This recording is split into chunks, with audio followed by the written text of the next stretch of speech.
sewers, streets, highways, public buildings, and solid waste collections. The health, safety, and comfort of this community greatly depends on the facilities and services. The quality and effectiveness of these facilities, as well as their planning, design, and construction, is vitally dependent upon the effort and skills of public work officials. The efficiency of the qualified and dedicated personnel who staff public works departments is materially influenced by the people's attitude and understanding of the importance of the work they perform.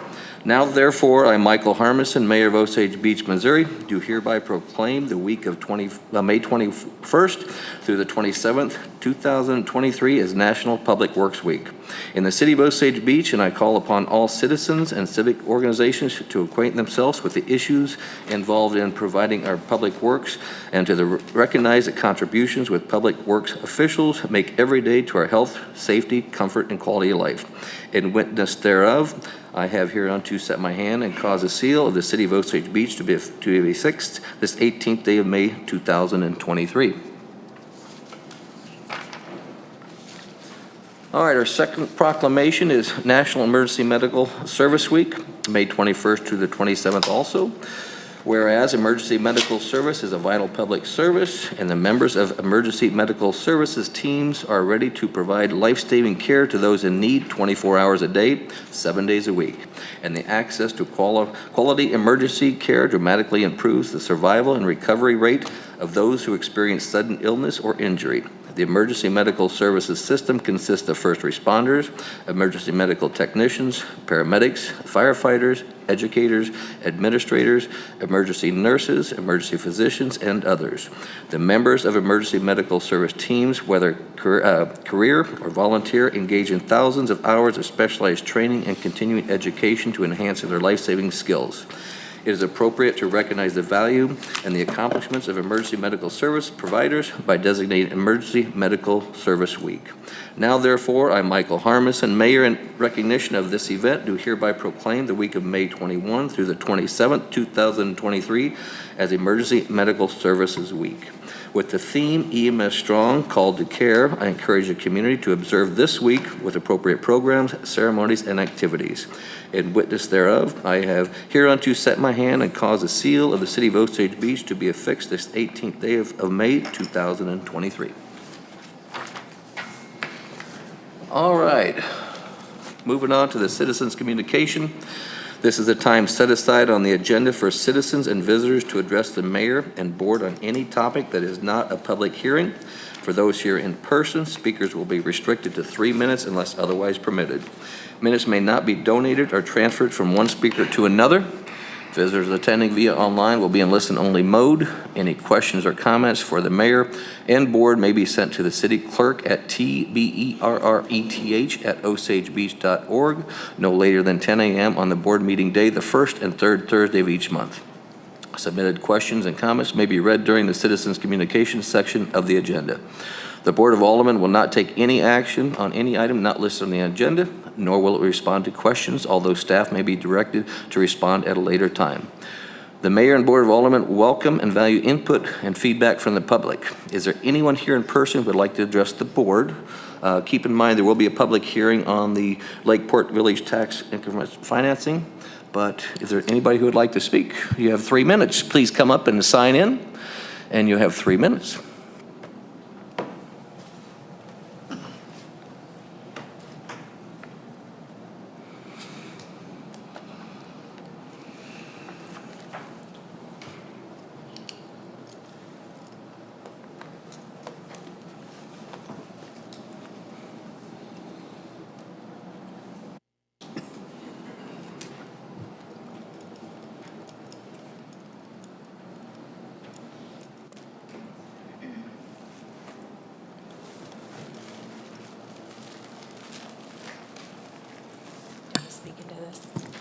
Good evening. Okay. Hi there. My name is Tony Daggett, and I am the Director of Marine Operations with Big Thunder Marine. I'm here to represent Big Thunder, just talking about the nuisance and issues that we're having over at the Lakeport property right now. When we acquired Lakeport property back in April of 2021, We noticed immediately that it had been abandoned, the buildings had been abandoned, and that it was not taken care of. There were buildings that didn't have doors, windows, people could easily get in and out, critters could get in and out. So we took it upon ourselves to go in and board everything up. With that said, we're still constantly having problems with people, individuals breaking in, sheltering themselves there. Again, people hanging out there. There's a constant representation for the Osage Police Department, which is much needed. I had an opportunity to look at the police reports, and there's been a lot of things that we have not reported. We try to take care of things ourselves because we don't want to be a burden on the city of Osage Beach or the Osage Beach Police Department.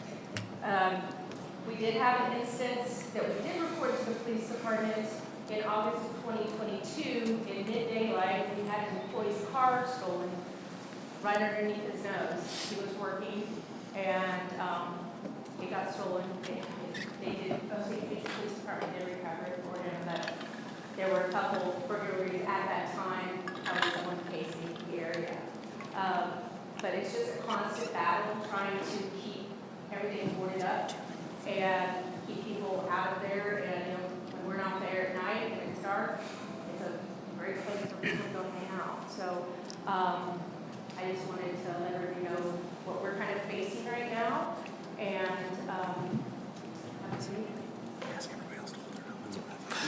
Thank you very much. All right, and we are going to have extensive hearings on the lake port, and certainly welcome your talk now, or if you'd prefer to wait once we get to the public hearing. We still have the consent agenda and unfinished business before we get to the lake port hearing. So if you're here to talk about the lake port, if you don't mind, we'll wait until we get to that point. But if you have anything else to say, not relative to the hearing, please come on up.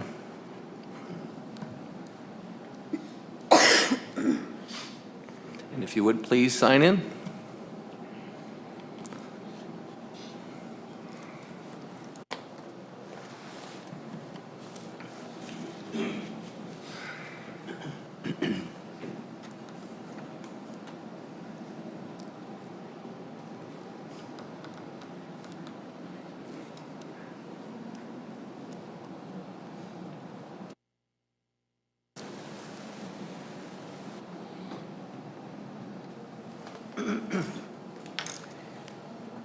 My name is Chris Corley, and I thank you for the opportunity to talk to you. I kind of think that the project that is related to Lakeport, that's really not what I'm talking about specifically, but I think it's an exciting idea, and I'm for progress. And I do have a few questions that I have in my own mind, and some of my friends and neighbors have. And our concern, obviously, is exactly how all the traffic would work. And one of the things we're most concerned about is, you can probably modify and do a lot of things for the side roads, but you can't really modify much on the bridge. I don't think anybody's building a new bridge. So my wife drives daily to Jeff City and back, and I'm concerned that now that might add, if the traffic becomes a problem, which it could, easily, I would say, when you're talking about a 400-unit hotel, that could be a problem, and there's other things. So my question is that I would like to have answered at the appropriate time. What due diligence has the board done so far about traffic throughout the area? I live just off of Malibu Road, so I'm really close to all that. We are. And have there been any studies? And have there been any studies specifically on traffic patterns on the roads going to Jeffries and Jeffries? But even more importantly, have you done any studies on what the traffic problems could be or could develop?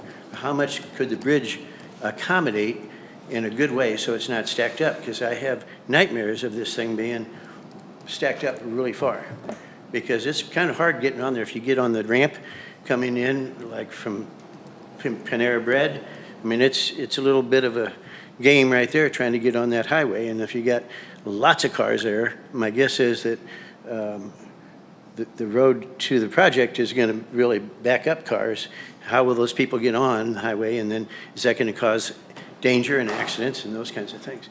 So I would just hope that before you make any decisions, I personally, as a citizen, would ask that you make sure that you have done really comprehensive studies about the traffic issues, and if there are going to be problems, how bad could it be?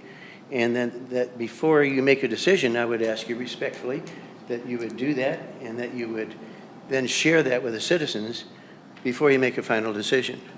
I don't know if that's how you operate, but as a citizen of your wonderful town here, I've been coming down here since 1985, and you can probably tell by my age, I've been coming down here since 1985. Right? But that's the thing I just respectfully ask, that if you please make sure that you do a comprehensive traffic study so that you know and we know what we're getting into. And that seems fair, because we're going to have to pay the taxes to make the project work. And I think we'd like to know that it's not going to make our lives miserable. And, you know, a little bit of inconvenience, I get that, for progress. But, you know, if it causes my wife to have to spend another 30 or 40 minutes on the road every single day, that doesn't seem like the kind of place I want to live. So thank you for your time, and I want you to know I think you're doing a great job, but I just beg you to make sure you do your due diligence 100%. Thank you. Thank you very much, and that will be addressed by the developer there during the new business of the public hearing, and I know he's going to be addressing that, so thank you. Thank you. All right, again, we're going to be talking about this during the public hearing section, so if you would like to hold you off on your comments about this project until that'd be great. If you have anything else you would like to come up and talk, please sign in. I'm not sure if I'll be here for the whole meeting, so I want to go on and say it now.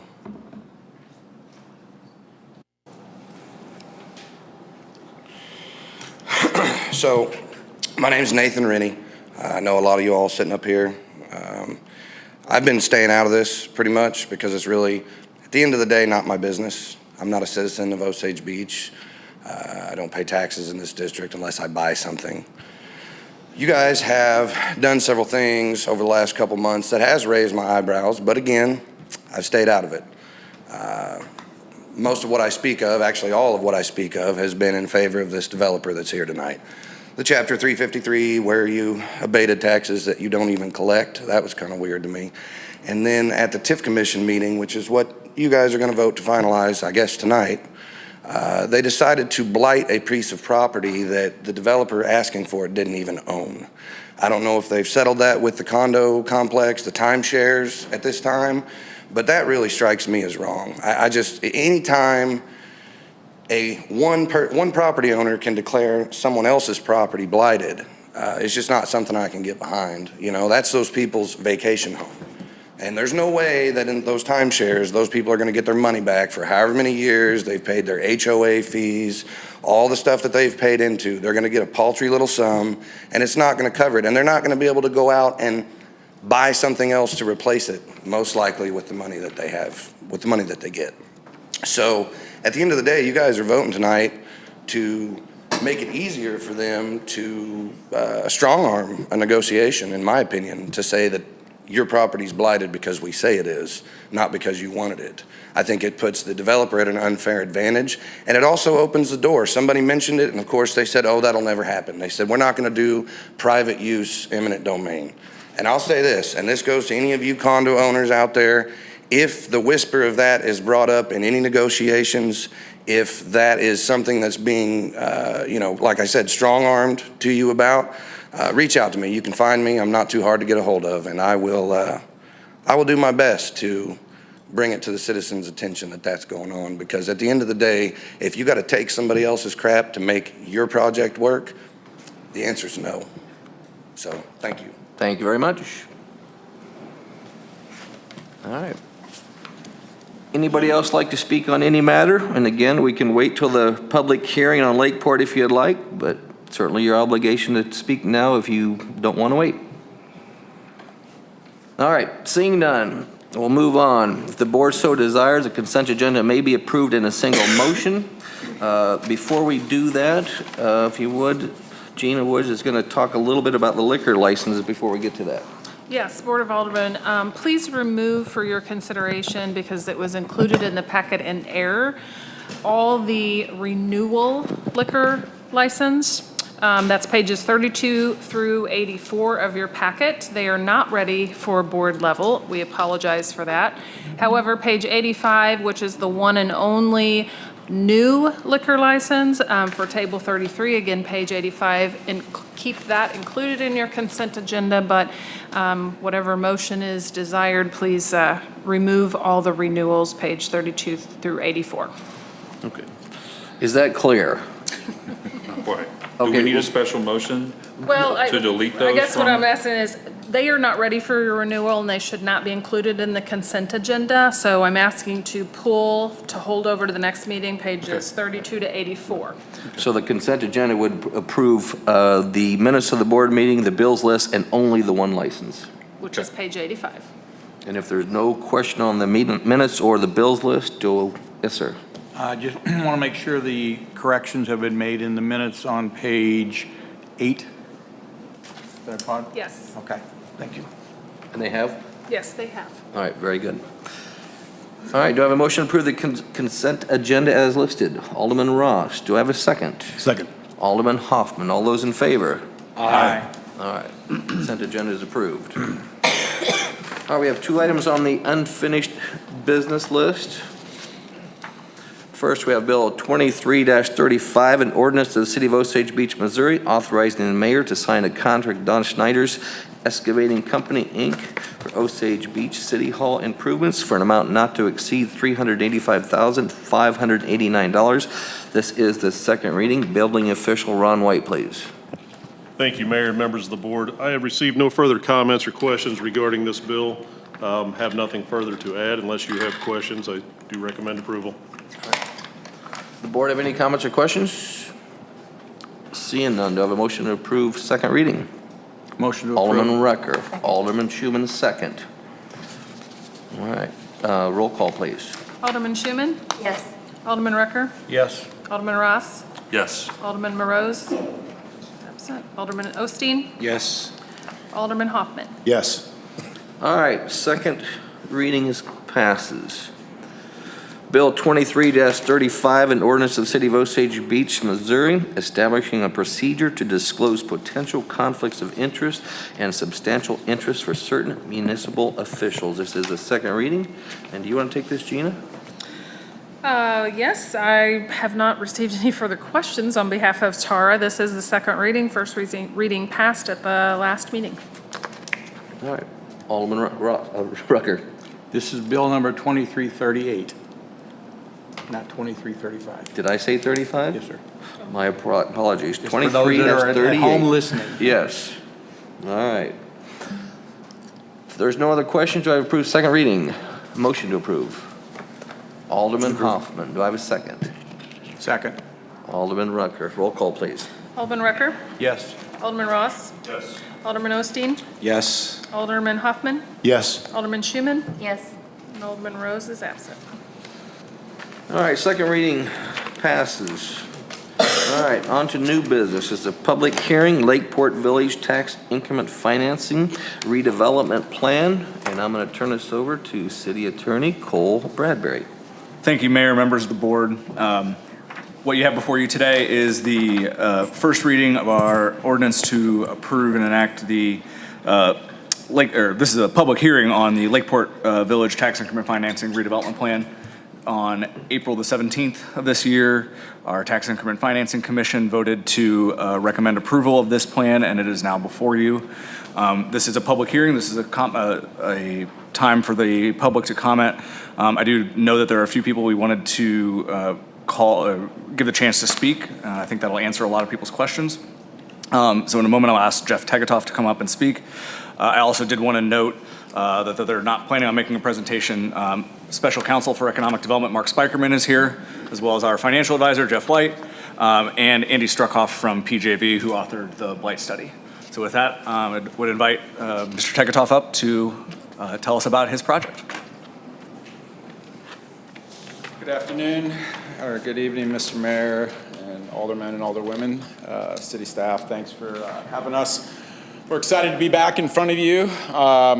As you know, we've been working really hard to progress the plans for the overall development at Lakeport Village. I'll flip through a slide deck, probably glance over a number of these that I know you guys have seen in other packets or maybe in other presentations, and kind of jump to answering some of the questions that maybe came up tonight, as well as just some general questions that I've heard from people reaching out to me that I think would be helpful for everybody to understand. So, is there a clicker? Oh, there it is. I think everybody has heard who we are and the experience we have throughout the country. So I'll jump to some of the highlights. As you know, the site's primarily made up of 4 uses. There's what we call Oasis, which is the amusement park. There is a parking garage. Both of those are planned to be delivered next summer. Believe it or not, something like that only takes about a year to fully build and install. There's also a fully enclosed, approximately 50,000 square foot water park with a retractable roof, which also has like the flow rider machine inside of there. I know some of the early plans showed that outside of it, but it's we've actually toured a number of these across the country where they put them inside and ultimately get 12 months use out of that. And then what I think is just a big win for the community and the whole state of Missouri is a 400-room Marriott Resort Hotel and Conference Center that would have approximately 26,000 square feet of conference space. To put that in perspective, you could host an event with around 1,200 people in that conference space. Since announcing the project, the day after the project, we started getting phone calls from associations and different groups already wanting to reserve and buy out the hotel for 3 nights a year for the next 5 years. We had one group reach out to us from St. Louis that wanted to do it for 15 years. Buyout of the entire hotel for 3 nights for conference. But a lot of local associations, I don't think it's any secret that a lot of those have left the lake that were here maybe in the 80s and 90s and have gone elsewhere in the state. But this is a great opportunity for us to win that business back, and we're super excited about that. As well, we have been meeting with Ameren extensively from the beginning on shoreline management, figuring out how to reconfigure the docks to ultimately get around 200 boat slips in and around here. Something very important to point out, there is no admission cost for this amusement park. You only pay to use the rides. We really wanted to create almost like a public town center where people could come and not spend $1 if you didn't want to. Obviously, we're gonna give them plenty of opportunities to spend money in there, right? But this is something where somebody could come by boat with their family, and if they just wanted to hang out and walk around, it wouldn't cost them anything. And I think that's important to note because that's quite a bit different than how you would see things like this in other markets. We all know what the current site looks like and what's going on there. Our third-party feasibility study of this estimates around 600,000 unique visitors a year to this site. The site is designed to accommodate that, everything from parking to the size, the number of boat slips to the scale of the rides and things of that sort. I think the most important things to focus on, and this helps address one of the questions about traffic that came up earlier. One of the first groups we engaged with when we got the site was MoDOT. We started talking to MoDOT very, very early on, and we've since engaged a company called Lockmuller Group, which is a third party that does traffic impact studies. They're based in the state of Missouri and have a lot of familiarity with Missouri. Fortunately, MoDOT has a lot of existing traffic counts that around the area, and they're conducting a further study. So we've had scoping meetings with Lockmuller, MoDOT, city staff, myself, my architects, my general contractor, the team from Skyview Partners who operates the amusement park, Marriott folks, to do what's called a scoping meeting. That scope has been approved, signed off on by the city as well as MoDOT, that then they've released Lockmuller to do this third-party study. And it doesn't just test people coming in and out of our amusement park. It'll be for miles on either side and multiple exits. Obviously, certainly Case Road, because as you know, as you're coming east towards Lakeport, you're getting off at Case, not at Jeffries. But most likely it will cover, I think, as far as Nichols Road and multiple exits back the other way. They'll come back to us with a report. It'll probably be towards the end of June.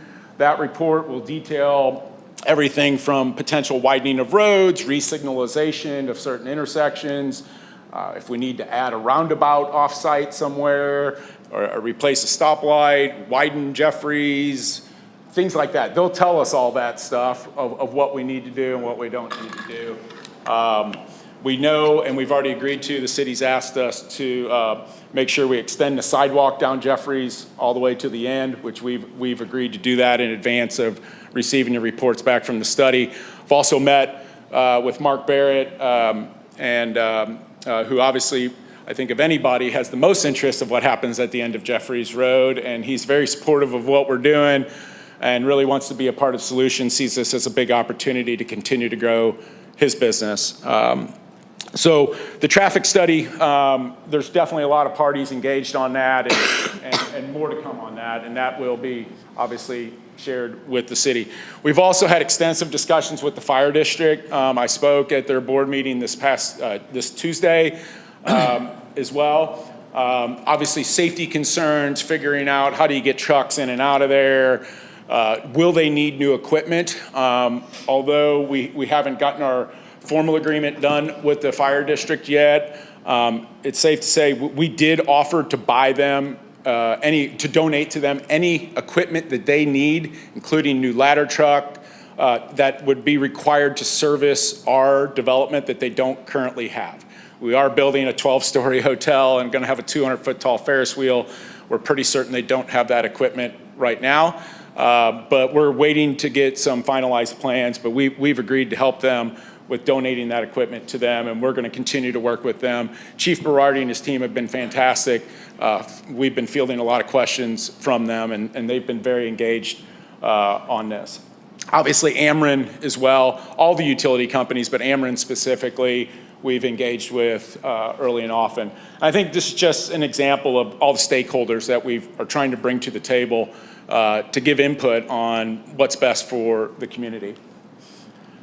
Total development cost of the project is just over $350 million, and I think you guys have seen this, of which there's probably somewhere around $80 million worth of what would be deemed public improvements, including a $35 million parking structure. My partners and I, are providing around $90 million in equity into this deal, so we have real investment. Fred Ross, who also owns Big Thunder Marine, as well as a number of other marine businesses down here, is my partner. I've had the pleasure of being partners with Fred on a number of projects across the state of Missouri. We're delighted to do this. Fred is also my partner on the Sycamore Creek Apartments. I think with Sycamore Creek Apartments and this and all the investment that the Big Thunder family of companies has made, this brings us close to $500 million worth of investment in the lake area in just the last probably 5 years. We intend to be long-term owners of this. We are not build them, fill them, and flip them type of developers. Obviously, Fred's making a lasting impact with his marina businesses, and we intend to do that with this and the apartments as well. So we intend to be here for a long time with this development. We're currently pursuing, as you know, the different levels of financing through the economic development tools that are available, TIF, the state supplemental TIF, the CID, the TDD, and the Chapter 100 sales tax exemption on qualified materials. We would look to commence construction this summer, hopefully in the month of June, which would have us delivering the amusement park and the parking garage next summer. We would be then, we're not phasing any part of the development, but we would be delivering the hotel and water park would be just after the first of the year in 2026. They just take a lot longer to build. I think it's important to share with you guys, I know a question came up about the timeshare and the timeshare negotiations. Currently, the way the site's laid out is only the water park sits on that parcel. I don't know if you're all familiar with this, but the timeshare HOA that owns the land there, their land is landlocked. It does not connect to Jeffries Road. We did, as far as the blight goes, I know there was a question brought up about that. I mean, we followed the state statute that allows for a district to include the whole district in a blight study because we were in good faith negotiations with the timeshares at that time that the study was ordered. The negotiations with the timeshares, I know they spoke at the TIF commission meeting, so I think it's important to address. We had initially inquired with the HOA board about what the process would be to make an offer or acquire their parcel. They gave us their full stack of HOA docs, and they said, you know, we're really not sure. We're volunteer board members. Review them and let us know. So we did. Myself and my legal team, we reviewed all the documents. We figured out that there was a way to acquire. There's around 1,100 deeded interest owners. Nobody lives there full time. Those are individual weekly deeds, which is important to note. These aren't condos. These are timeshares. But we did the research, and we thought we had a solution. We do have a solution to acquire them. So we made a formal offer to them. This was prior to the TIF commission meeting. They engaged their attorney, who's been their attorney for around 15 so years for the HOA board. We had multiple discussions with their attorney and with them, and they ultimately countered our offer. So they gave us a formal counter offer. There was some discussions back and forth, and we were surprised at their response that they came to the TIF commission with. After that, we accepted their offer, their counter offer in writing, and now they've asked us that they have until May 31st. We had asked them to give us a formal response to our acceptance of their counter offer before this meeting. They quickly came back and said, can you give us till the end of May? And you know, we said, okay. So that's the status of those. I am under contract to purchase 8 of the individual weekly units currently. 2 of those have been submitted to the board for approval. The board has to receive those, the HOA board. So we are taking multiple paths to acquire those. We have dozens more. We've had, I can't count how many of the owners have reached out to me unsolicited. You know, we continue to be positive with this. I think there's multiple paths that we intend to take, and we'd like to continue negotiating with them in good faith. And like I said, hopefully our acceptance of their counteroffer, hopefully they accept that. But I think that's important to note. On the taxes, this is a summary that just shows you the total that's received by each taxing district without the TIF, which means, you know, we can't build this. We can't build any of this without the TIF. So currently, the overall site, you know, produces just under $40,000 a year in taxes. That's spread across all the taxing districts. And that's all real estate taxes. So there's no retail sales tax being generated on this site. There's no personal property tax. There's obviously no hotel tax being generated. So around $40,000 a year in total taxes. There's been some comments saying, well, we have to wait 23 years to get our full real estate taxes. And that is true unless the TIF pays off early, which, you know, I would say most TIFs are underwritten with enough coverage ratios, capitalized interest that they do. For instance, I think Mr. Pruitt's TIF paid off nearly 3 years early than it was expected to. And ours is modeled about the same. Right now, the modeling that's been done on ours supports it being paid off in around just over 20 years, I believe. But I think it's important to note, in 2026, if nothing's built here, you'd still expect around $40,000 in taxes paid to the taxing districts. If we do build this in just 2026, there would be just over $3.5 million paid in taxes collected by the taxing districts. That's after the capture for reimbursement of the infrastructure, reimbursement of the public improvements. 90 times the taxes would be received in 2026. So there are taxes that get paid right away. Obviously, hotel tax, retail sales tax. But I think the biggest one is personal property tax. We have had numerous discussions with Dr. Kirksey at the school district.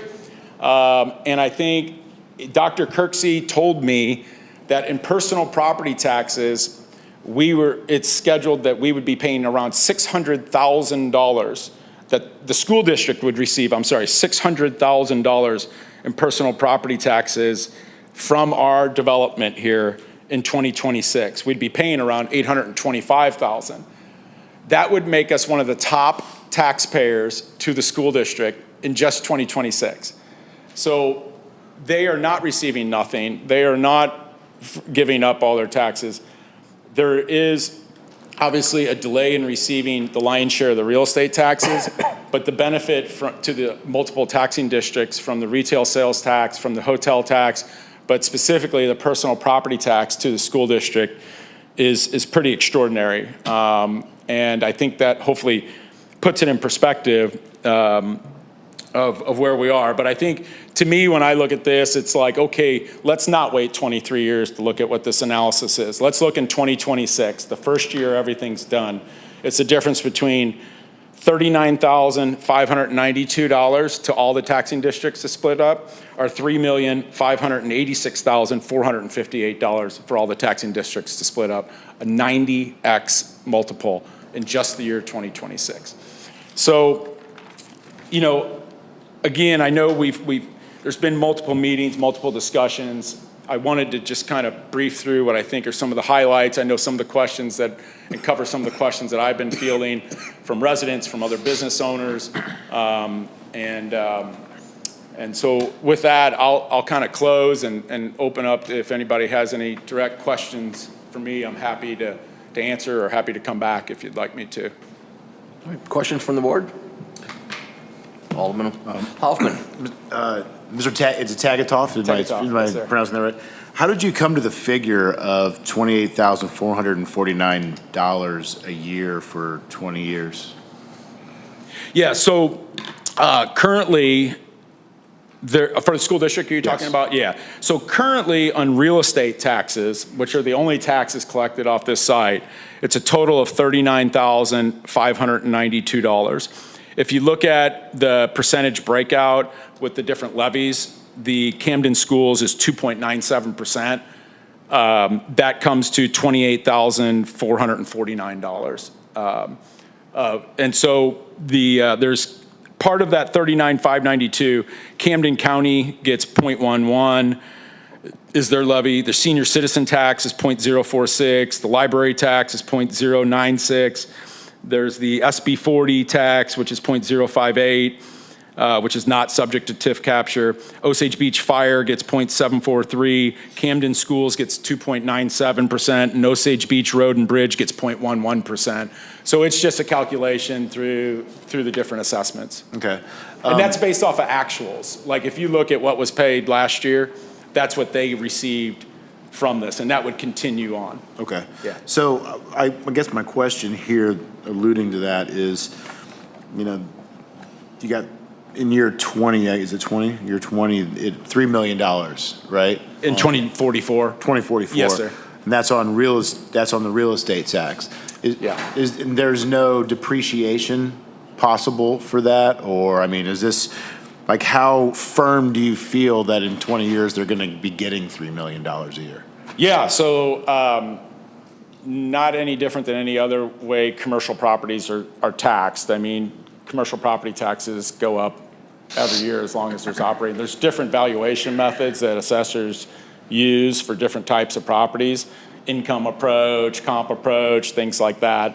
And so we just take, the inputs from the different experts, and that's what these are Okay. from. Yeah. Can I ask, like, how do you feel that negotiations are going with Mr. Kirksey and this? Like, I'm just hoping that you guys can resolve whatever differences there are without, it getting any worse. Yeah, so, it's no secret that the TIF commission meeting was pretty eventful. Since then, I've had numerous discussions one-on-one with Dr. Kirksey. I sat down with him in his office. We made a proposal to them. We offered them. Well, first we asked, is there a need? One of the things, similar to what we did with the fire district, we asked them, like, what's your need? And they're like, well, we don't know what equipment we're gonna need to service your project. Like, we don't even know if we're gonna be able to afford it. And I said, well, what if we'll buy the equipment for you? We'll donate it. Well, it's like, great. So we asked the school district, same thing, like, what's your need? They said, one of the needs they said they had was, well, we'd like an SRO officer at Osage Beach Elementary. And I said, deal, we'll pay for it for the term of the TIF. They didn't accept that right now. We also offered them $1 million to their 501c3.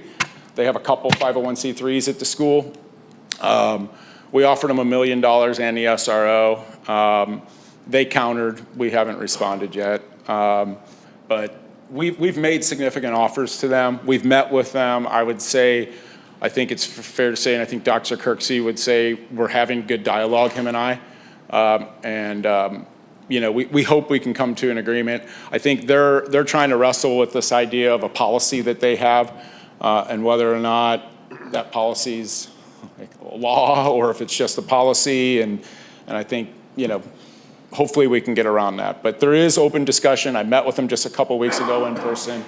We've exchanged multiple emails, and that's where we're at right now. Okay, that makes me feel good. I appreciate that. You bet. All right, thank you very much. You're gonna call a couple other speakers, and then we'll. Question from the board. Yeah, oh, I'm sorry. I do. Alderman Osteen. Most of the questions I'm feeling regarding this development are in reference to the timeshares. Yeah. Most of what's been presented to us basically is based on the assumption that you are going to own that property. That is where the question marks start coming, because once again, everything being presented to us is based on that assumption, but it's not an actuality. So, question to you, what is the worst case scenario? Suppose you don't come to agreement to purchase the timeshares. How does that affect this whole master plan of this TIF? Yeah, it's a good question. I would say this, we have been negotiating in good faith with them. Although we accepted their counteroffer that they sent to us, they then didn't sign that, which was a little peculiar to me. They sent us a counteroffer, we signed it, agreed to it, letter for letter, didn't change one thing on it besides the date of our acceptance. And they've asked us until May 31st for their formal response. That, I think, is positive, more positive than what they reported at the TIF commission meeting, or when they came up and, or I can't remember what meeting that was, but fortunately, the water park is the last thing that we can start construction on, too. It's a huge part of this and would be a major, I don't even want to think, it would kill the project. We need the revenue from that. We need that on the property tax rolls, but we've also designed the project that we could work around it and be patient. No other use inside of the overall development touches or is inside of the boundary of that. We own all the access to the roads. We have a grading plan A and a grading plan B that, we got the site to essentially balance with or without being able to grade there. And so I feel like we're taking every good faith approach to acquire it. I'm also obviously we're acquiring individual units. And I think, right now I would suspect if that's the path I have to take, I think Based off of where we're at today, I think that number would be in the hundreds here that I would own in the next 90 days. So I would say stay tuned. They've asked us till May 31st. We said, although we'd love to know by May 18th so we could report to everybody, we get it. They said if we demanded that they told us by May 18th, they said they would stop negotiations. So although they knew this meeting was tonight, they asked till May 31st, and we granted that. So hopefully that answers your question. We feel like there's been enough progress made, and there's multiple paths that we're trying to take right now. And again, I accepted their counteroffer. So it was like they came up with a number. I would say the biggest concern I have is every member or owner that's reached out to me has said they've heard nothing from the board. I know the city's received calls from people independently, and that's concerning to me that the board has not, from what we're being told, they're not communicating the offer to all their members. But hopefully that's what they're taking the time to do now. As of yesterday, I talked to one of the owners that I'm under contract with to buy his unit. He told me he had not received any communication as a member besides the acknowledgement that they received he submitted our signed agreement to them. But that's kind of where we're at. Okay, so big red flags. You received a verbal acceptance of a counteroffer from the HOA? They sent me on their letterhead a counteroffer, which I signed. But the HOA has acted on behalf of the unit owners, but I seriously doubt that actually, once again, if unit owners are reaching out to you personally, saying they've been told nothing, I'm not sure how they can verbally accept an offer to sell property that they've not even contacted owners about. Yeah, it's Like I interesting. said, I'm all for the development. Yeah. It's the timeshares that I can't get over because once again, this is all based on assumption for a development that you don't own part of that property yet. So therefore, we're going to roll the dice and say, yes, we're going to approve this, but this piece of the puzzle isn't 100% certain yet. Yeah. That's most of the feedback I'm getting. No, I agree. And based off what they've told us last, okay, well, one, I accepted their counteroffer in writing, that they delivered in writing. They asked us till May 31st. We would be here for a second reading on June 1st. What I would ask is to, believe what I'm telling you right now, that they've asked till May 31st, and I trust that they're going to communicate with us by then. And when we would come for the second reading, please ask me again. And I hope I have a great report for you. Yeah, well, like I said previously, Yeah. you're in contact with HOA, but unit owners are saying they don't know, they've not spoken to a single person. So I'm a little leery of what's going to transpire on the 31st. We'll Especially when this comes up for second reading, June 1st. Yeah, I can make a tender offer for all the units to each person individually, all 1,100 of them, and we intend to. Yeah. If they don't negotiate with us in good faith, I'll make a public tender offer to each 1,100 unit holders individually. Okay. Second question, let's talk about the docks. Yeah. In your plan, you have 200 slips. Yeah, it's around 200. What is the approval through Ameren for that? Have they already signed off on it? Because once again, it's not a protected cove. It's more or less main channel that is, once again, only a no-wake zone for 100 days of the year. I'm just curious about if you're planning on breakwaters or what's Ameren UE's feedback on this. So we met with the shoreline management team at Ameren. They gave us there's a map that gives like a little dotted line that shows where you can add slips and where you can't. We have a number of them that exist right now that are grandfathered in. We would intend to take the roofs off of those and then open those slips up, the ones that exist, to double wide slips like you see at most lakeside restaurants and stuff. But we'd be able to have 200 boats, not 200 slips. It would field 200 boats. But the count that you see in the count that you see in the layout that you saw in the one image is based off of the map from shoreline management on where the docks could go. So you can see the ones with the roofs off of them that exist. and then the other ones that run horizontally to the shoreline are all based off of the basically dock approval map that shoreline management gave us from Ameren. Have they really been pushing breakwaters? Because I'm concerned for you and the docks. We have offered to expand that breakwater there, and actually, there's a new system that Fred Ross and his team invented that's a baffle system that we presented to Ameren Shoreline Management. So, most of these breakwaters now, the water bounces off of it and bounces back. This is a baffle system, if you almost think like how a silencer on a rifle works and how it dissipates sound. This dissipates the water, it goes through and dissipates it, as opposed to bouncing back and creating that bathtub effect like a lot of our breakwaters do down here.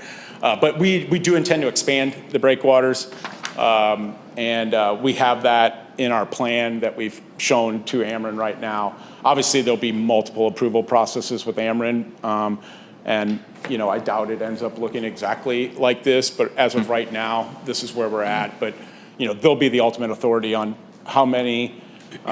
We feel like, based off of what they've told us now, we'll be able to fit around 200 boats in there, and the location and size of these is pretty close. Okay. My last question, this goes back to the timeshares. Yeah. You said you had an alternate plan. What is an alternate plan? Do we basically just cut out the water park and say nothing changes, or how does that affect the overall plan? My alternate plan is to tender offer. To tender offer publicly and track down. We can go and pull the records of every deeded owner, 1,100 of them. And what I'm saying is, you had an alternate plan. Once again, let's say that doesn't come to fruition, but how does that affect overall? Obviously, if the water park's not in existence, does it change anything else with the other parts of the plan or the construction? It just changes the timing. It would be a long, drawn-out process for me to do that, but we're fully ramped up that we will do that if we have to. Be a lot easier to follow the HOA docs, to follow what the Missouri statute allows you to do on the collapsing of timeshares. It's fortunately and unfortunately, Missouri has a lot of history with timeshares and how to collapse them. And we can just follow what's been done in the past, and that's what we'd like to do. The alternative plan is to make a tender offer publicly and track down each of these individual owners one by one, all 1,100 of them. That's going to be difficult. I've had some experience with timeshares, not personally owning one, but trying to track down owners. And unfortunately, a lot of them buy a timeshare and let it go dormant for years. So therefore, trying to find contact info can be quite a hurdle. So good luck with that. Yeah, these are deeded interest owners, so it's a little bit different than I think some of the timeshares, but we're definitely exploring those different options, Alderman. All right, well, thank you. That's all I had. You bet. Thank you. And Alderman Osteen, to your comment, I don't think this is any secret. Obviously, we're negotiating a redevelopment agreement that we're tentatively planning on having on the June 1 meeting. That remains to be seen. But one of the requirements of the redevelopment agreement, one of the conditions on receiving TIF financing will be that the developer does have to acquire the timeshare property one way or another. This won't go forward without him doing that. Alderman Ross. So along the lines of that redevelopment agreement, so that's the last final piece of this process is the redevelopment agreement. Some of y'all it's taken me like 5 years to figure all that out, so I apologize. But the traffic study that you mentioned earlier, Lockmuir, you're not going to see till the end of June. Right. And so there's been a lot of concern around the traffic, of course, and a lot of questions as well there should be. How do we approve a redevelopment agreement when we don't know what the recommendations potentially may be from the study? In other words, I'm not sure I'm comfortable with approving or supporting an agreement, not the plan. We're talking about the plan today, all right? But the redevelopment agreement. So how does that tie in? The traffic study will have to be complied with in order to pass planning and zoning. So that will be, the planning commission will have to. So there won't be an opportunity where would the opportunity for public input and feedback on the recommendations of the traffic study? Planning commission, and then when that recommendation comes to the board. Okay. So it will get a full public hearing. It'll actually get an extra one because of the planning commission. Okay. As a condition of approval of their site plan, they will have to comply with the recommendations of the traffic study. That's why. So the agreement will basically be, okay, that they will have to comply with our recommendations of the traffic study. The redevelopment agreement requires them to get, actually, what the redevelopment agreement requires literally is that they obtain the rezonings and the e-overlay and everything that they require to build what's on the screen there.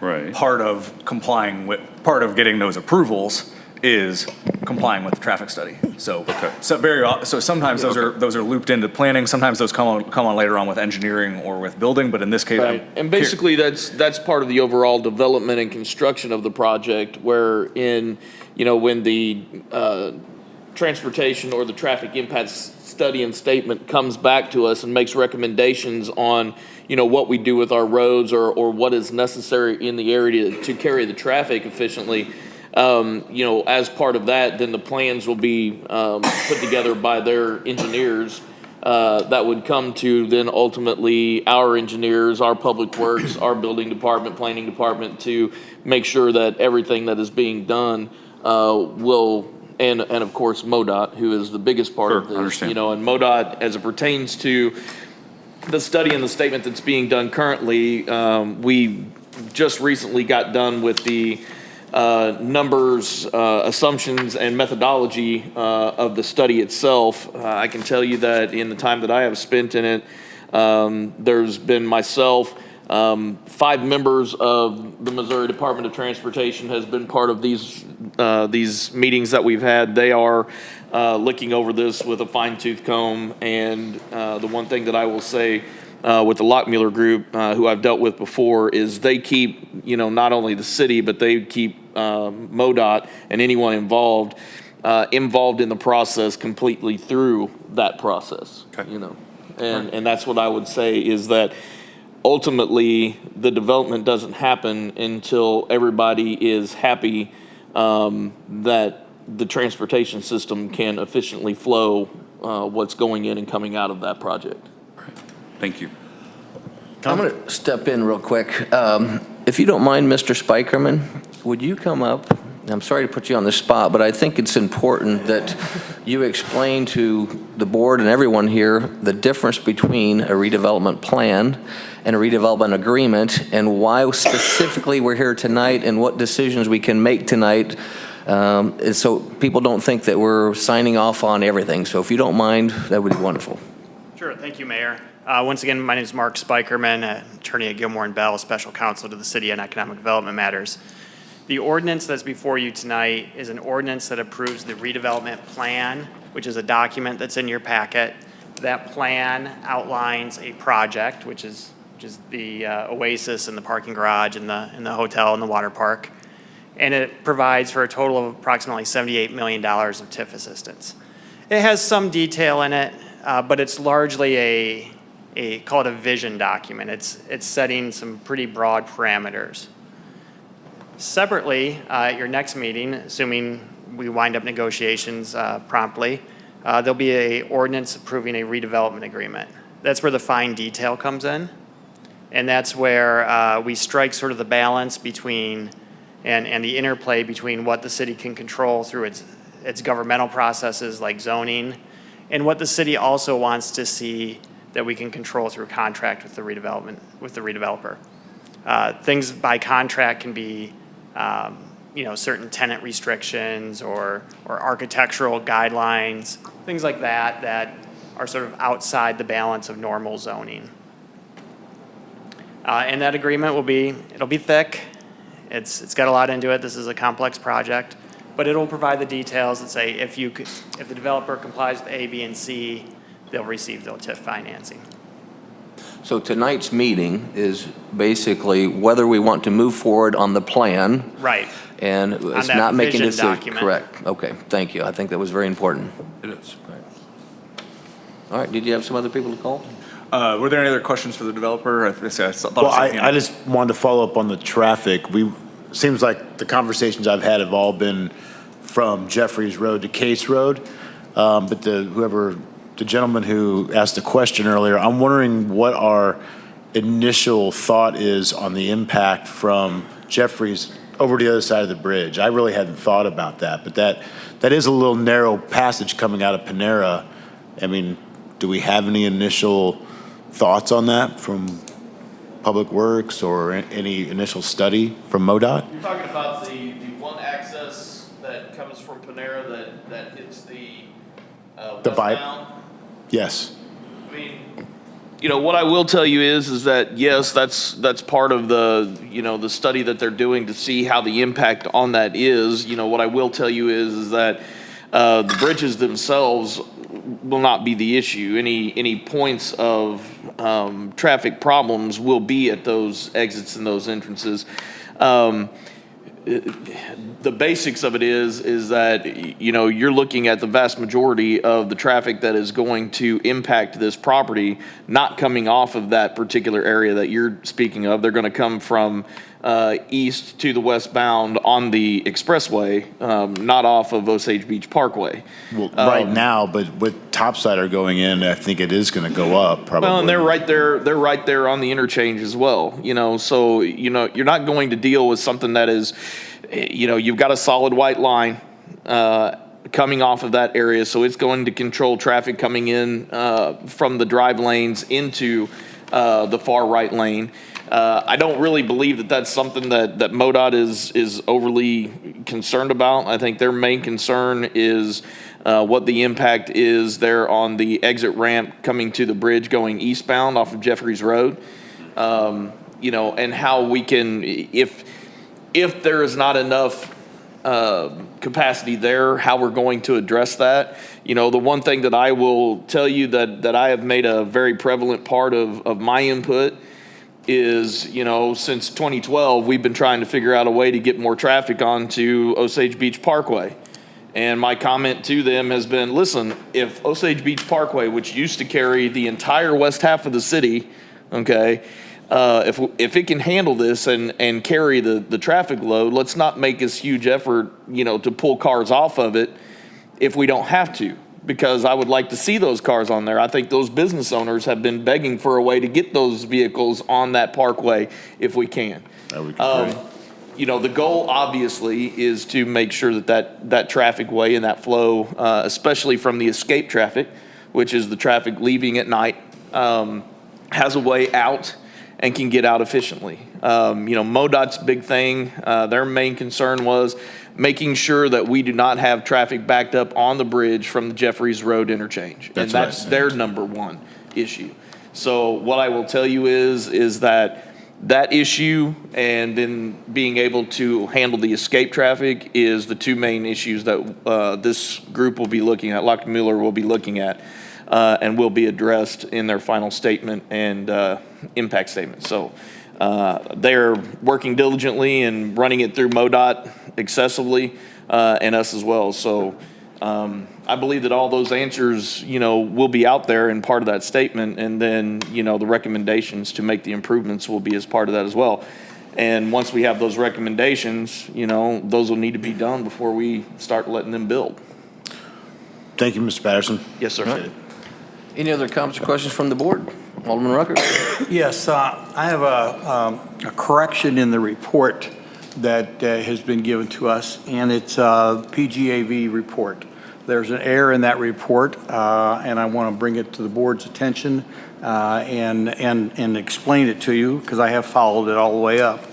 If you note on your PGA report in the document, it's on page 176, there's a statement in that section there where they talk about the contents of the report, and that area is the boat docks and the inspections of the boat docks that was done. And the fact that PGAV has reported that in the second to the last paragraph, in 2021, the Lake of the Ozarks Fire District conducted and inspected of the docks within the redevelopment area, period. That is an error.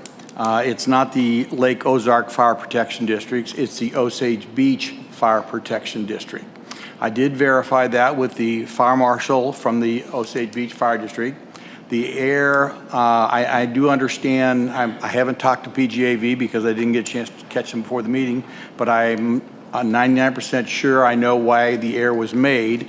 The error was made because if you look at page 250, which is the actual report that was done, this is a form that the fire districts all around the lake developed together because they got in, actually the fire district got into the boat dock inspection business when I was fire chief.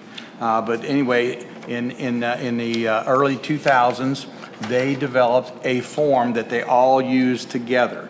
And if you look at that form, for those of you that have it, and for those of you that don't have it, I will read. The top title says Dock Wiring Inspection Sheet, Lake of the Ozarks, and that's with an S, Fire Districts, and that's with an S. So this is a form that all the fire districts are using.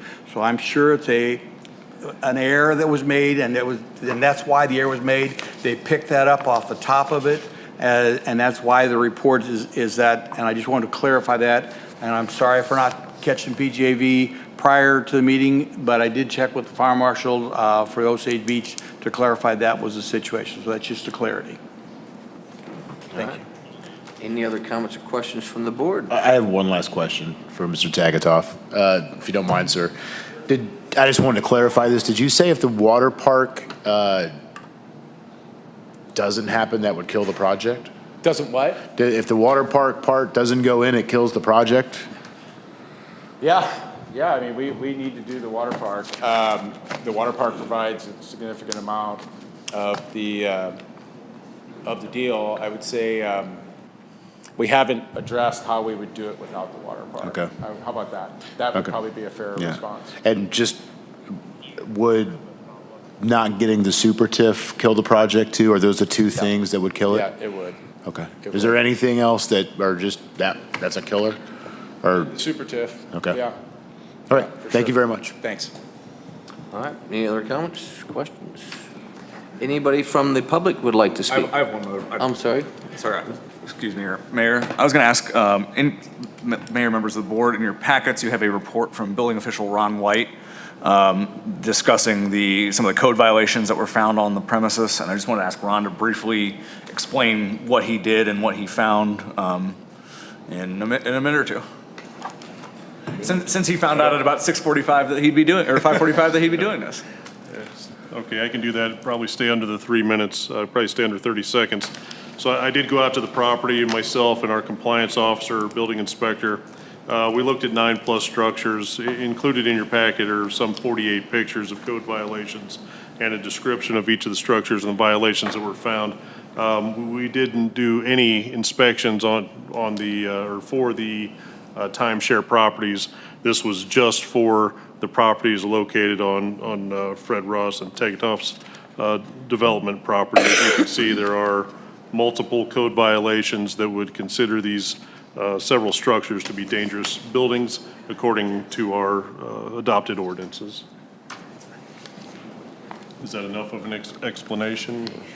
Yes, Mr. White, thank you. That's all the city attorney has, Your Honor. All right. Sorry, Mayor, I'm used to saying judge. All right. That's my brother. Would anybody from the public like to speak? You have 3 minutes if you like. Please come on up. You're already signed in. I didn't think I'd make it to public comment, but he piqued my interest when he spoke.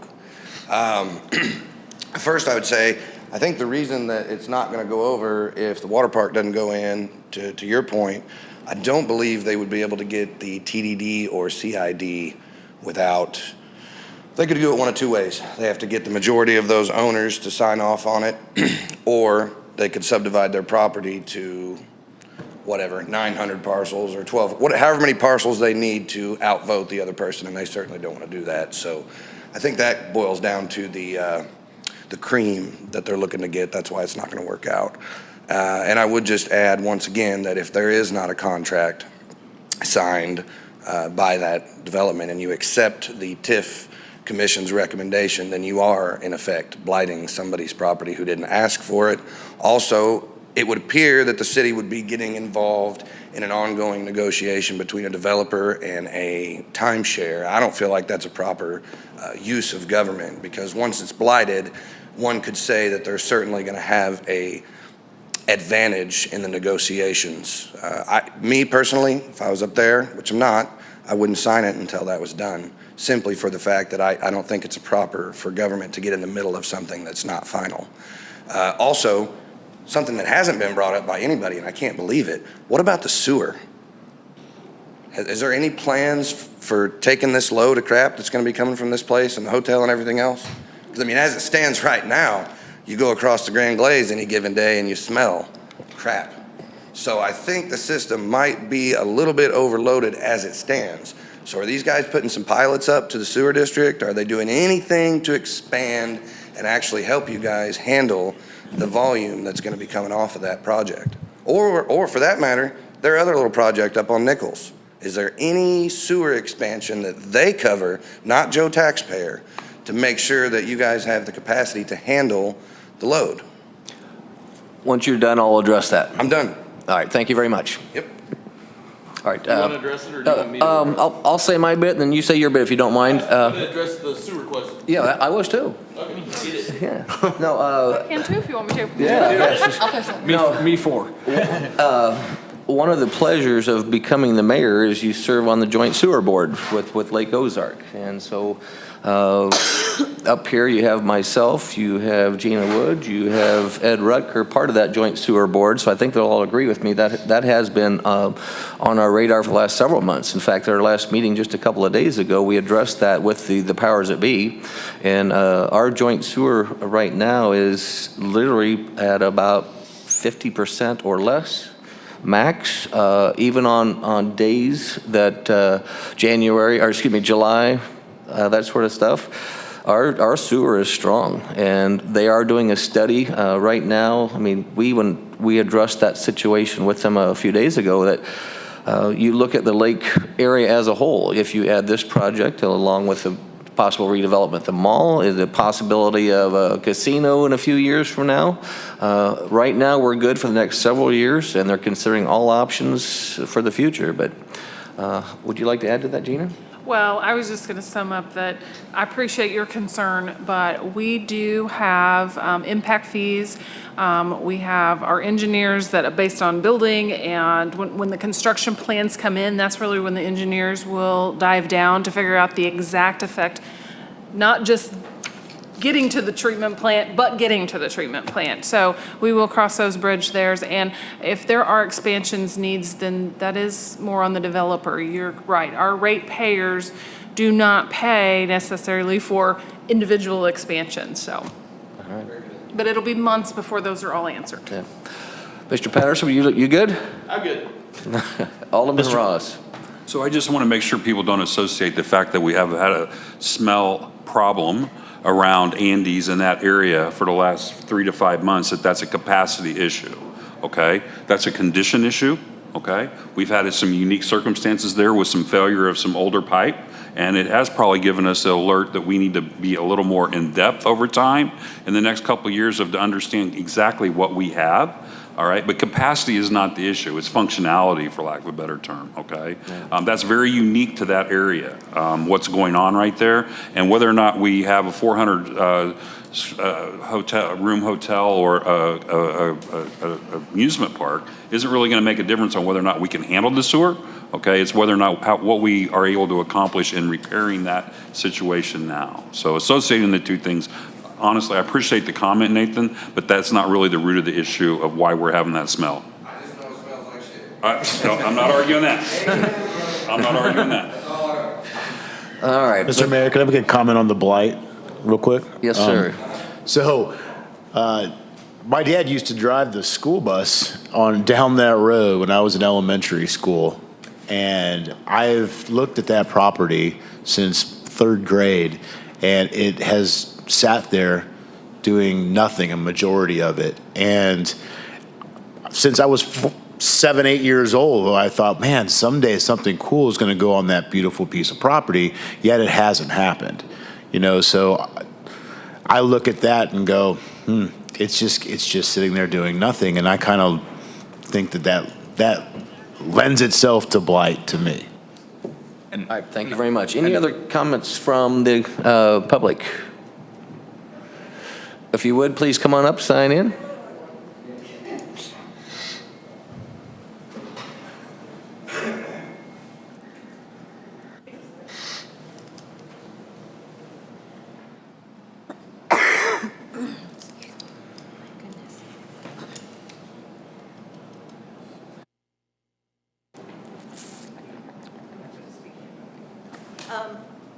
My question is, there are absolutely, and maybe I'm misunderstood or I just missed So can you move up a little bit, please? There, thank you.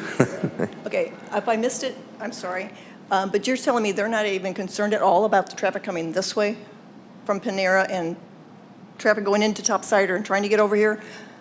No, I said their MoDOT's main concern is back up on the bridge off of Jeffries. They're not necessarily concerned with traffic coming off of Osage Beach Parkway on that individual ramp, because the majority of the impact traffic will be coming off of the expressway. Okay, but what about all the traffic coming this way and the bridge? I mean, I guess I'm not understanding you correctly. Okay, what I will tell. I know they're not worried about the ramp, but what about the traffic on 54? Yes, they're concerned about all of it. That's why we're doing a study, and that's, why ultimately we're waiting. I misunderstood it and understand. Yeah, we're waiting for the Lockmuller to come back and tell us what the issues are, if there's issues, and how we can address those issues. So every concern that you may have, or the public may have, or drivers may have, that's what this group is going through and working with MoDOT and the city to deal with. Yes. So their Yes. Yeah. bridge and everything is. Everything. Absolutely. Every perspective I'm from. from St. Louis, and I know all about the bridge crap. I Yeah, mean, and they're it's constant looking at repairs. everything from Highway KK to the Walmart interchange. So basically all of town is affected. Any other comments from the public? Absolutely. Come on up.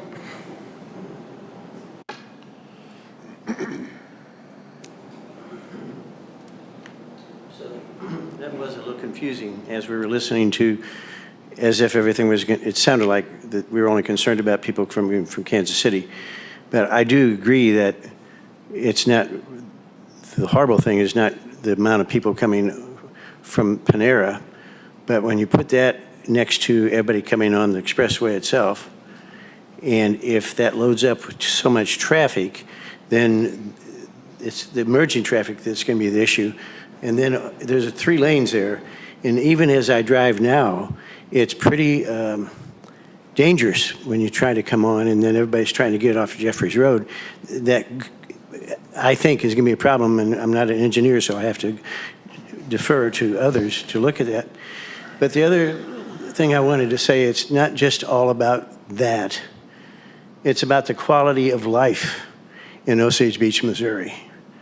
And maybe this can all be pulled off and it won't change the quality of life, but I kind of think it will. I think if I have to go somewhere else to go to the grocery store, or wait and go at a certain time period, I mean, I moved from St. Louis because I wanted to come to the quality of life you get in Osage Beach. And I think 600,000 people a year is going to be really impacting on the quality of life. And I know money's important too, but I'm already thinking about selling my house and going over to Osage, or to Horseshoe Bend area. But that's not where I want to be. I want to be with you guys in Osage Beach. So I just ask you to consider quality of life even over money. Certainly there's another piece of ground somewhere that's bigger that wouldn't concentrate all of the stuff all in one place and have such horrible issues for traffic. I mean, you just can't fix a bridge, and you can't change that. You can do all the other stuff, but the bridge is going to be horrible. But thank you for letting me have a second say. Thank you very much. Any other comments from the public? Seeing none, do I have a motion to close the public hearing? Motion to close. Alderman Rucker, do I have a second? Second. Alderman Ross, all those in favor? Aye. All right, do we need a roll call for that? Are we good? All right. I didn't even have it on there about it. All right, public hearing is closed at this time. I sure appreciate everybody's comment. You're welcome to stick around. We're going to be talking about a lot of more exciting things, too. All right, so we're going to move on to Bill 23-44. Make sure I say it correctly. All right. An ordinance designating a portion of the city of Osage Beach, Missouri as a redevelopment area, approving a Lakeport Village tax increment financing redevelopment plan, not an agreement, a plan, making findings related thereto, approving a redevelopment project for the redevelopment area, and adopting tax increment financing with respect thereto, and authorizing certain actions by city officials. This is the first reading. City Attorney Cole Bradbury, do you have anything else you would like to add? Yes, Mayor, members of the board, thank you. This is the ordinance to carry into effect the plan that we have just had our public hearing on. As Mark Spikerman discussed previously, this is the vision document. We are designated an area of the city as a redevelopment area. We are carrying out the recommendation of the TIF Commission that was forwarded to us. I do want to make one note. There is a scrivener's error in section 2.3 that was pointed out to us by, as actually Fred Ross's counsel. While we don't think this is terribly influential either way, we do think the best practice would be to fix this. There are two sentences that need to have the words plus interest, I believe it is, added. In 2.3, it is at the bottom of the first paragraph of section 2.3. Page 159 of the packet. Says redevelopment plan will reduce to 42 million, so on. That should say 42 million plus interest. And then at the bottom of the third paragraph on page of 2.3, the second to last line before 2.4 on page 160, that $15 million number should also say plus interest.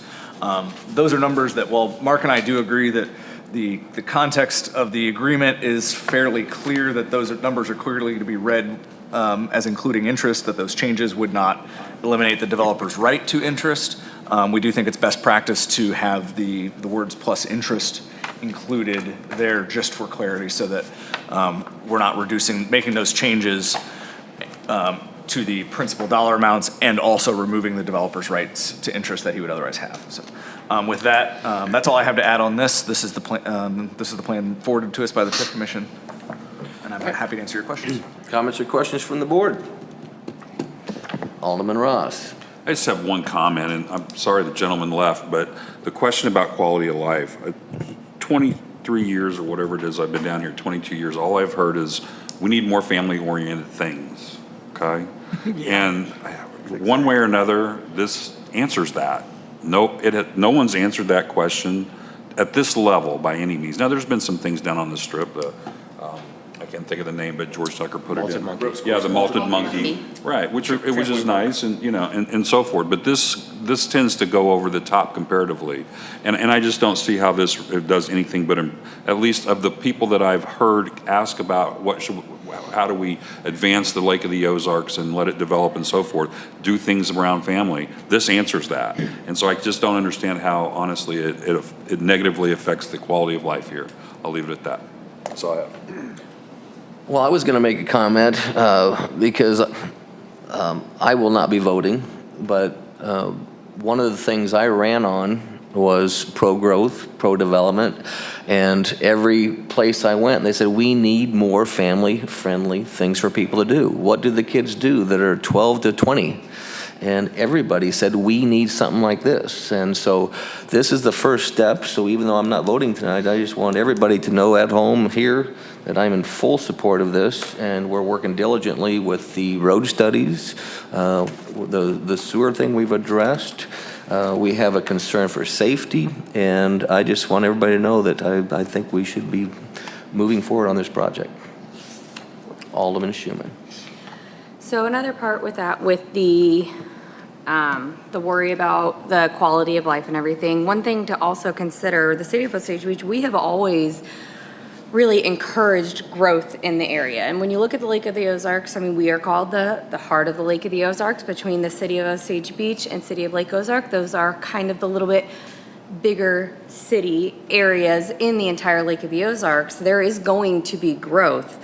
And so if we can bring something to our area versus it going to another city, it just kind of makes sense to bring it to the area that the city is already at. And if somebody wanted to move from St. Louis down here for the little bit slower pace of life, but still have the lake, sometimes there are other areas that may be more beneficial.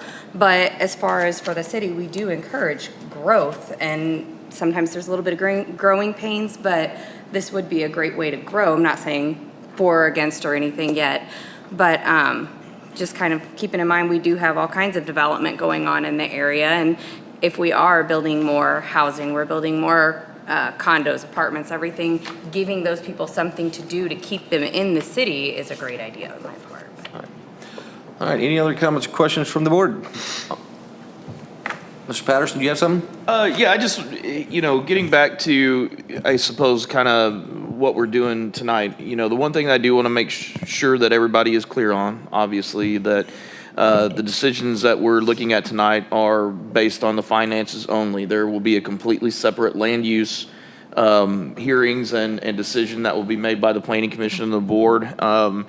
In kind of addressing some of the things that have been discussed, by some of the folks out there, and then some of the members of the board, it always get a little bit of a kick, I suppose, when somebody says, why don't we locate all of that kind of stuff on one big piece of property out somewhere?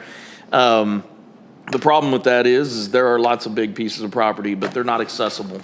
The one thing that I can tell you from the very beginning on this particular piece is it's located on our major thoroughfare. It is located in an area where we have multiple interchanges to that major thoroughfare. If there are improvements that need to be made, we'll make those improvements. If there are improvements that need to be made in water and sewer, we'll make those improvements, or require the developer to do so. Which obviously, gives this board, the Planning Commission, and the public the opportunity to have positive growth within our community. With that being said, I will tell you that the application for the E-overlay that is required for the amusement park has been submitted. So it will go to the Planning Commission in June, and then will be to the Board of Aldermen in July. And we will review those things at that time, at which time the board will have the opportunity to look at this from a land use perspective, not just a financial perspective. But I wanted to make that clear that this in no way approves the land use for the amusement park or the Oasis, but that will be coming. All right, thank you very much. Yes, sir. All right, any other comments from the board? Seeing none, do I have a motion to approve first reading? Motion approved. Alderman Ross, do I have a second? Second. Alderman Schuman, all those in favor? Aye. All right, first reading carries.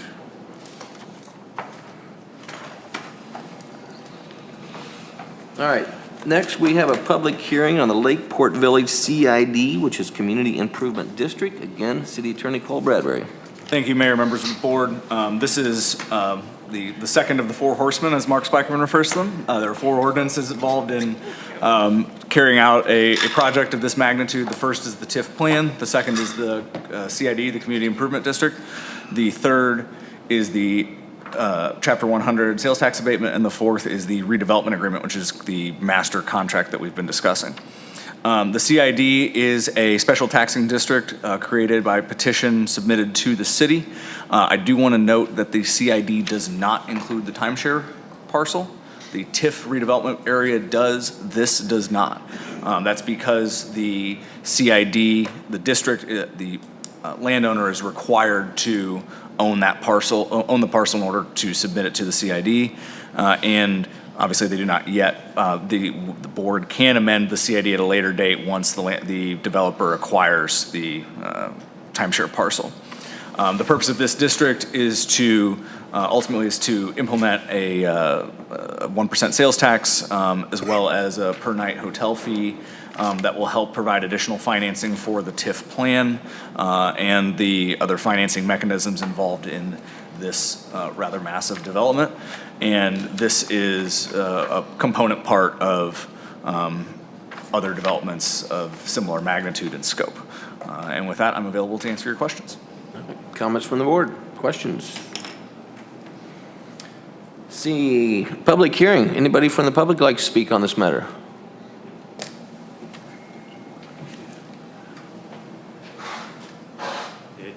Patrick Eckelkamp with Hush Blackwell. representing the petitioner here.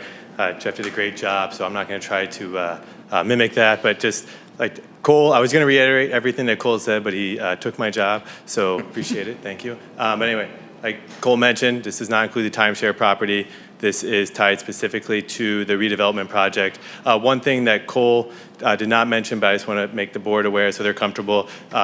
This is a political subdivision which has a board of directors, and the city will have the majority of the board there. So this will be a board, although it is assisting with the project, it will remain under the control of city representatives. So that provides an extra layer of protection and oversight and, to the city's involvement in the project. So anyway, just want to say thank you for your time, and if you had any questions. All right. Any comments, questions from the board for Patrick or Mr. Bradbury? All right. Is anybody else from the public like to speak? Seeing none, do I have a motion to close the public hearing? So moved. Alderman Ross, do I have a second? Second. Alderman Hoffman, all those in favor? Aye. All right, public hearing is now closed. We'll move on to Bill 23-45, an ordinance approving a petition to establish a Lakeport Village Community Improvement District and authorizing, directing further actions in connection therewith. First reading, Mr. Bradbury. Nothing further to add on this, Mayor. This is the ordinance carrying out the CID we just discussed. All right, any other comments or questions from the board? If not, do I have Alderman Rucker? A couple comments. First of all, after reviewing the ordinance, after reviewing the petition, it is clear to me, and when I've clarified this with our attorney, the city has the opportunity after the first 2 years to appoint 3 more people. That appointment is made by the mayor with the acceptance of the board. The initial board is made up with the mayor requesting of the board, and I'm assuming that is probably being done with the input from the developer. I would just like to say for the future, going forward, that we consider not having a title. That was one of the things I thought we should, but the more I think about it, not having a title that says it has to be the mayor, it has to be the city administrator, or it has to be the president of the board, rather than the fact like this one here says that the mayor needs to appoint. Secondly, Mr. Mayor, I would like for you to take into consideration, and the board can follow this on with future mayors, that when the time comes for these positions to be filled in the future, that we consider the ward that the area is in, and have that alderman from that ward be the representative on the kind of boards. They're more closely related to their area and stuff. Again, it's not tying anything, but I just think that the alderman for that ward would be the best person to serve that local portion of that interest of those SIDs, RTIDs, or whatever those kind of boards are. So just an observation. I'm in support of what we're doing here, but just an observation. Very good. Any other comments or questions from the board? Seeing none, do I have a motion to approve first reading? So moved. Alderman Rucker, do I have a second? Second. Alderman Hoffman, all those in favor? Aye. All right, first reading carries. All right, now for the audience, you're welcome to stay through the rest of our meeting. That's all it has to do with Lakeport. I will tell you. Yeah, we're going to take a 5-minute break. The rest of the meeting has to do with some adult content. So feel free to stick around. If not, we're going to take a Viewing pleasure. That's going to keep everybody here. Are you kidding me? There's going to be people coming in off the street now. Hey, Ty. Spikerman's definitely staying. Ron, will you go tell Ty there's a seat up here? He can come. good. I We're need gonna more water. we're gonna have to figure that out because I don't want our maid to park downstairs. Yeah, Not sit back.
On to new business, Bill 23-40, an ordinance of the City of Osage Beach, Missouri, amending Chapter 210 offenses, Article 9 sexual offenses, Section 210.1500 definitions, adding new Section 210.1570 regulating sexually oriented businesses, removing Sections 210.1870 regulating erotic dance establishments, erotic dance restrictions, licensings, and records. This is the first reading. City Attorney, please. Thank you, Mayor, members of the board. I channeled my inner Alderman Rucker on this one. This is an ordinance cleanup, and I mean that as a compliment. This is an ordinance cleanup on our ordinances related to erotic dance, sexually oriented businesses, adult uses. We have a bunch of different names for them in our ordinances, and that is one of the problems. Long story short, these changes clean some of that up. They make our ordinances more consistent, along with a couple of the ordinances we're about to consider. They also 210-1870 specifically has an extensive erotic dance establishment licensing system that also applies to erotic dancers.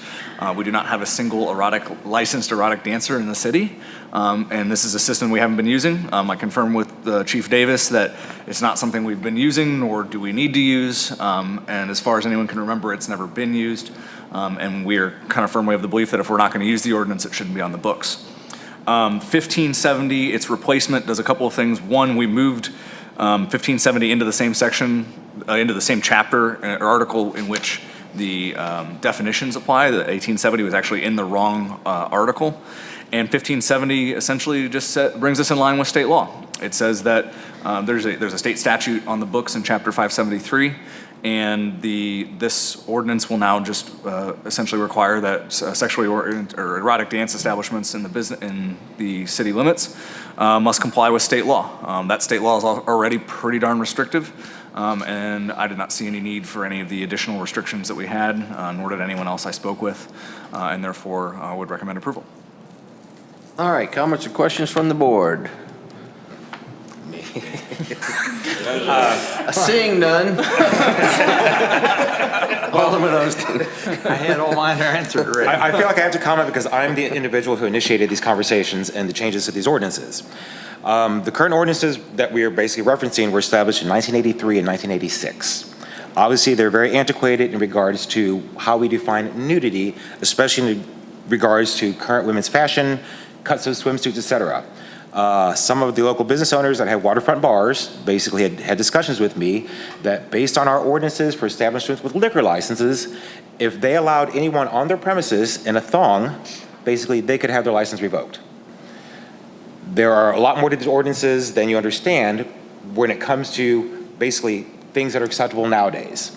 Low-cut blouses, string bikinis, all those would basically be considered violations of ordinances and would result in revocation of liquor licenses. And you cannot go to any waterfront bar or restaurant on any given weekend and see what was referred to in the ordinances as anal cleavage, basically low-cut swimsuits, et cetera, et cetera. So this was a lot of initiating this was we need to get more up to speed in the times. Not that we're trying to promote more nudity, it's just that once again, what we have in the books is very outdated. Very good, thank you. Any other comments or questions? Seeing none, do I have a motion to approve first reading? Everybody looks at me. Alderman Osteen. Do I have a second? I'd like to second. Alderman Hoffman. All those in favor? Aye. All right, first reading carries.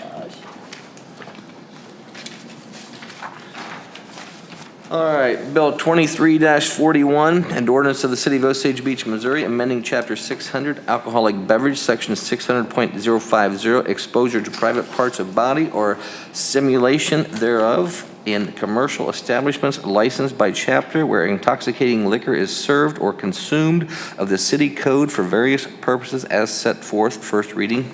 Mr. Bradbury. This is the second component of these amendments. Number one, this ordinance in particular regulates establishments that have a liquor license. What you see before you in A1 through 6 is verbatim copied and pasted straight out of a state regulation that controls entitled lewdness that that restricts exactly this in an establishment with a state liquor license. Instead of having all of these different definitions you see with restrictions and frankly some fairly antiquated definitions of nudity, as well as some of them that frankly are somewhat repetitive, this fully adopts the state's exact definition of nudity and as it pertains to liquor licensing. And this makes our ordinance as far as what nudity is permitted and other sex acts and assorted other lewd behavior, as far as what is permitted in a liquor licensed establishment. This makes us nearly identical to state law on this subject. One change I do want to note that I put in section C, the new section C, is that this is actually not an exception. C actually relates back to the ordinance before, that essentially even if we are dealing with a sexually oriented business, that this ordinance does not apply, and instead the state statute on topic for liquor and for alcohol and sexually oriented businesses applies instead. We're really intending to adopt the state law rules as much as possible so that we're not layering extra or inconsistent regulations on top of that. In section D, this was my addition.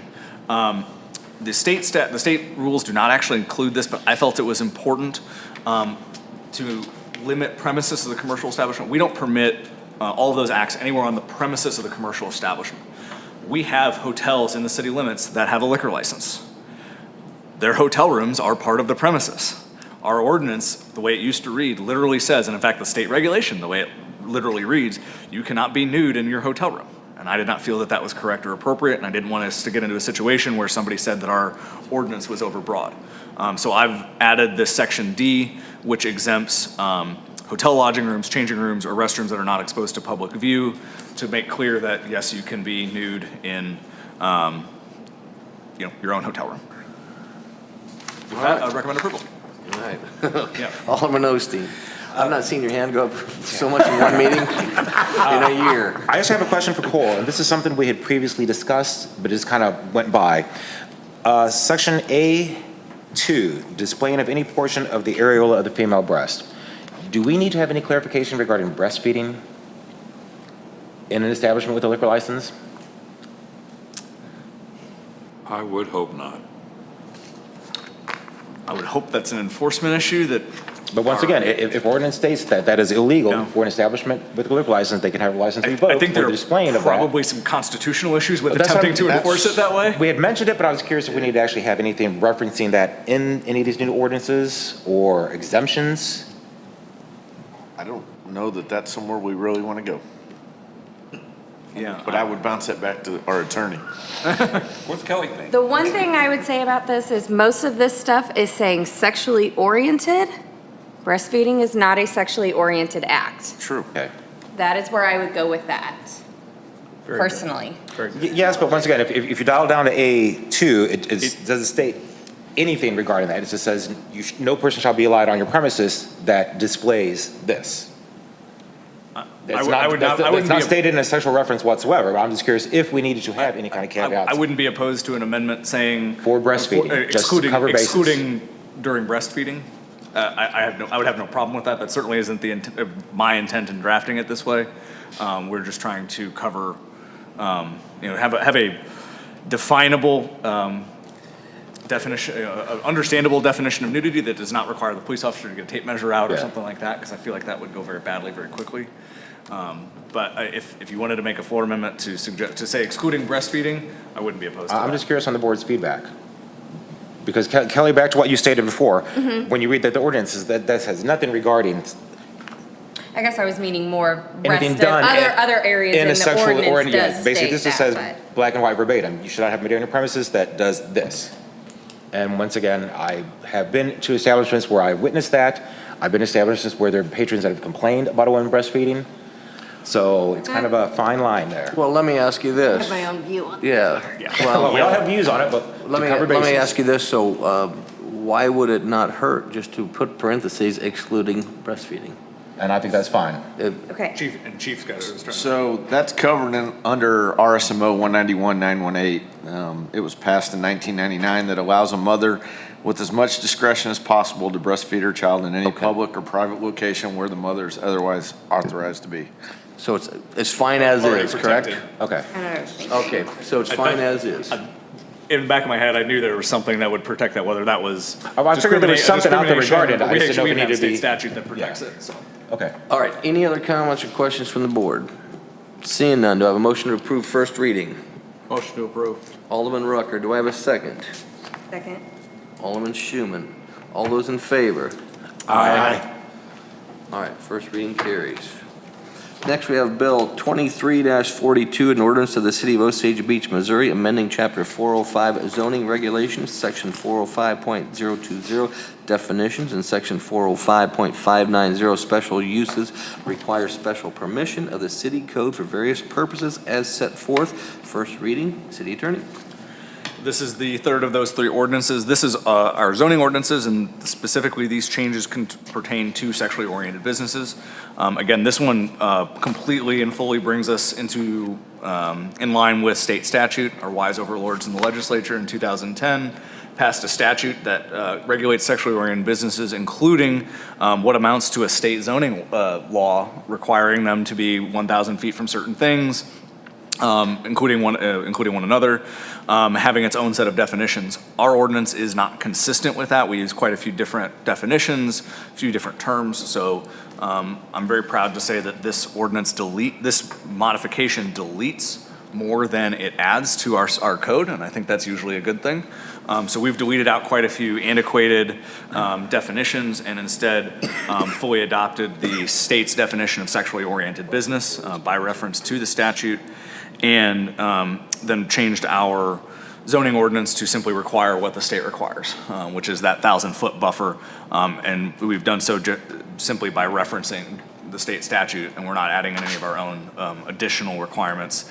We are retaining a couple of them that you can see in 3 and 4, basically requiring that the access be off of an arterial street, so that we don't have traffic going out into it's going to be difficult for it to be on a neighborhood because it can't be within 1,000 feet of a residence, but it just keeps the access onto a main drag, and then minimum lot size. There's also a change in the new Section 8. There is a state statute that regulates signage for sexually oriented businesses, and rather than have our own sign ordinances for it, we're just going to use the state definition. And that ordinance was upheld by the courts, which surprised me a little bit, but state Supreme Court has upheld that ordinance, or that statute. So with that, I recommend approval. Very good. Comments or questions from the board? Seeing none, do I have a motion to approve first reading? Motion approved. Alderman Ross, do I have a second? Alderman Hoffman, all those in favor? Aye. First reading carries. All right. Bill 23-43, an ordinance of the City of Osage Beach, Missouri, authorizing the mayor to sign a 5-year agreement with OpenGov for the installation and use of their asset and operations management software for an amount not to exceed $134,000. This is the first reading. Public Works Operations Manager Kevin Crooks, please. I'll take it, sir. Oh, he left. That's right. Mike Welty, please. Thank you, Mayor, members of the board. This is a project that we opened the bids back in January. The city did receive 3 bids. The team that evaluated this was our board president, Mr. Richard Ross, myself, and Kevin Crooks. We also had several staff members review a lot of the data that was provided. We all put a lot of work into this. We all know that our current work order system, our current operations management system is simply not adequate to meet the needs of our growing community. So this was very important to us. The low bidder for this was Brightly Software, and we immediately started working with them, started doing demos with them, and we found their product to be a very positive product. We're very interested in it. But they were never able to actually prove to us that the product that would work in the field. We tried over multiple months to find someone who had the product that was going to be using it in the same way that we were, and they were never able to provide that. So eventually, the 3 of us decided that we would, move on to the next lowest bidder. This is a bit complicated, and I do apologize. The next lowest bidder, when we started, their name was Cartograph. During the bid process, they were bought out by a company called OpenGov. So when you see Cartograph in here, it's now OpenGov. So I just want to make that clear. Unlike Brightly Software, OpenGov was able to provide us with everything that we asked for. They were able to provide us with access so that we could demo the product, see the product in action. And Kevin felt very comfortable with the product. And I know that Richard and I, we also sat through those demos, and we felt good about the product as well. So with that, we are bringing forward a recommendation today to go with Cartograph. Couple other points I want to make about this. First of all, $29,770 of this purchase is covered as part of the grant that we got from Camden County, ARPA grant. So a big chunk of the first year cost of this is going to be covered. Now, we only budgeted $30,000 for this, so it is a little bit over budget when you split it out between the three departments, a little over $3,000 per department. I have put an email to Gina that details exactly where those budget adjustments, we would like to see those made. So I believe she will be coming back to the board with a budget adjustment to accomplish that. The other thing to remember here is this is a 5-year contract which encompasses not only Public Works, but all of our departments. And so the goal here, the ultimate goal when we started here was, yes, let's fix the operations management system for Public Works, but then let's go ahead and expand it so that we can have that same tracking across multiple departments. So year 2, we will move on to Parks and Airport and get the building department involved in the building management piece of this. And then in year 3, 4, and 5, we're just paying the maintenance fees as is laid out in my comments there. So I think that basically summarizes it. I do recommend approval, and I'm happy to answer any questions you may have. All right, thank you, Mike. Comments or questions from the board? Alderman Ross.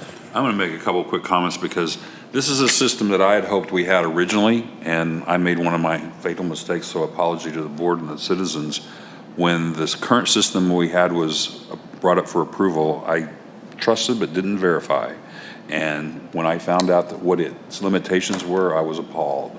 And this, while maybe is more expensive definitely than is the Cadillac, it will give us the capabilities that I thought the first system should have gave us all along. So, and one reason why I've spent so much time trying to make certain that I don't make that mistake again. That's all I have. Thank you. All right, thank you very much. Can I add a comment? Yes, absolutely.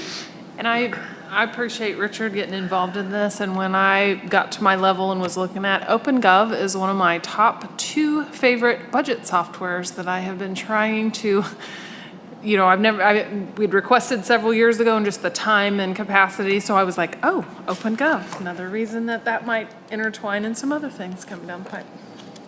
So you're in favor of it? I don't get to choose, but. Any other comments or questions? Mr. Bradbury.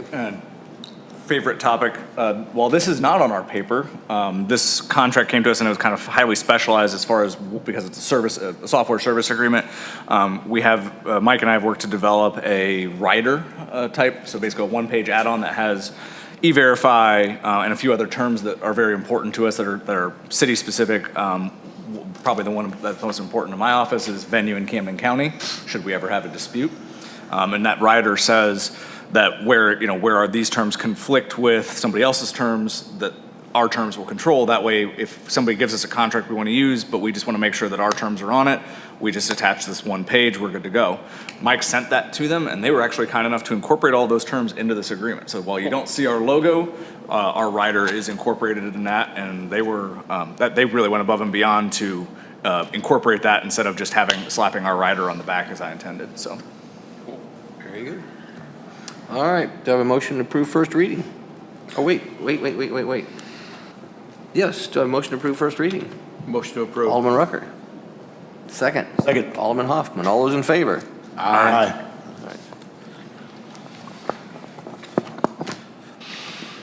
All right, motion to approve the purchase of additional security equipment from Brazier Lock and Security for an amount not to exceed $120,496.68. Michael Bean, IT Manager, please. Thank you, Mayor and members of the board. Seeking approval for some as stated, security cameras that will be located at Lacey Vine, Grand Glaze, and at the City Park.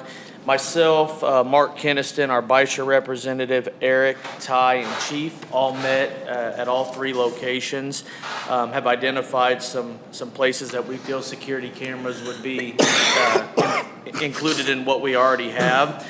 So that's basically what we're asking for, is the ability to expand on our current system. We'll also give our 911 staff the ability to monitor in event of an emergency. We did discuss this in budget planning last year, and the only difference between last year and what we're bringing to you today is after discussion with Eric and Mike, we decided to leave Penic off at this time due to the changes in the park master plan and not really knowing exactly where that's going to go. We feel that it would be beneficial to address that in the future. So if you have any specific questions about the locations, I'm sure Eric and Ty would be happy to speak on that, but I am recommending approval. All right, thank you very much. Comments or questions from the board? All right. No worries. We got your cough drop up here. That's all right. I'm guessing you don't have a comment or a question? All right.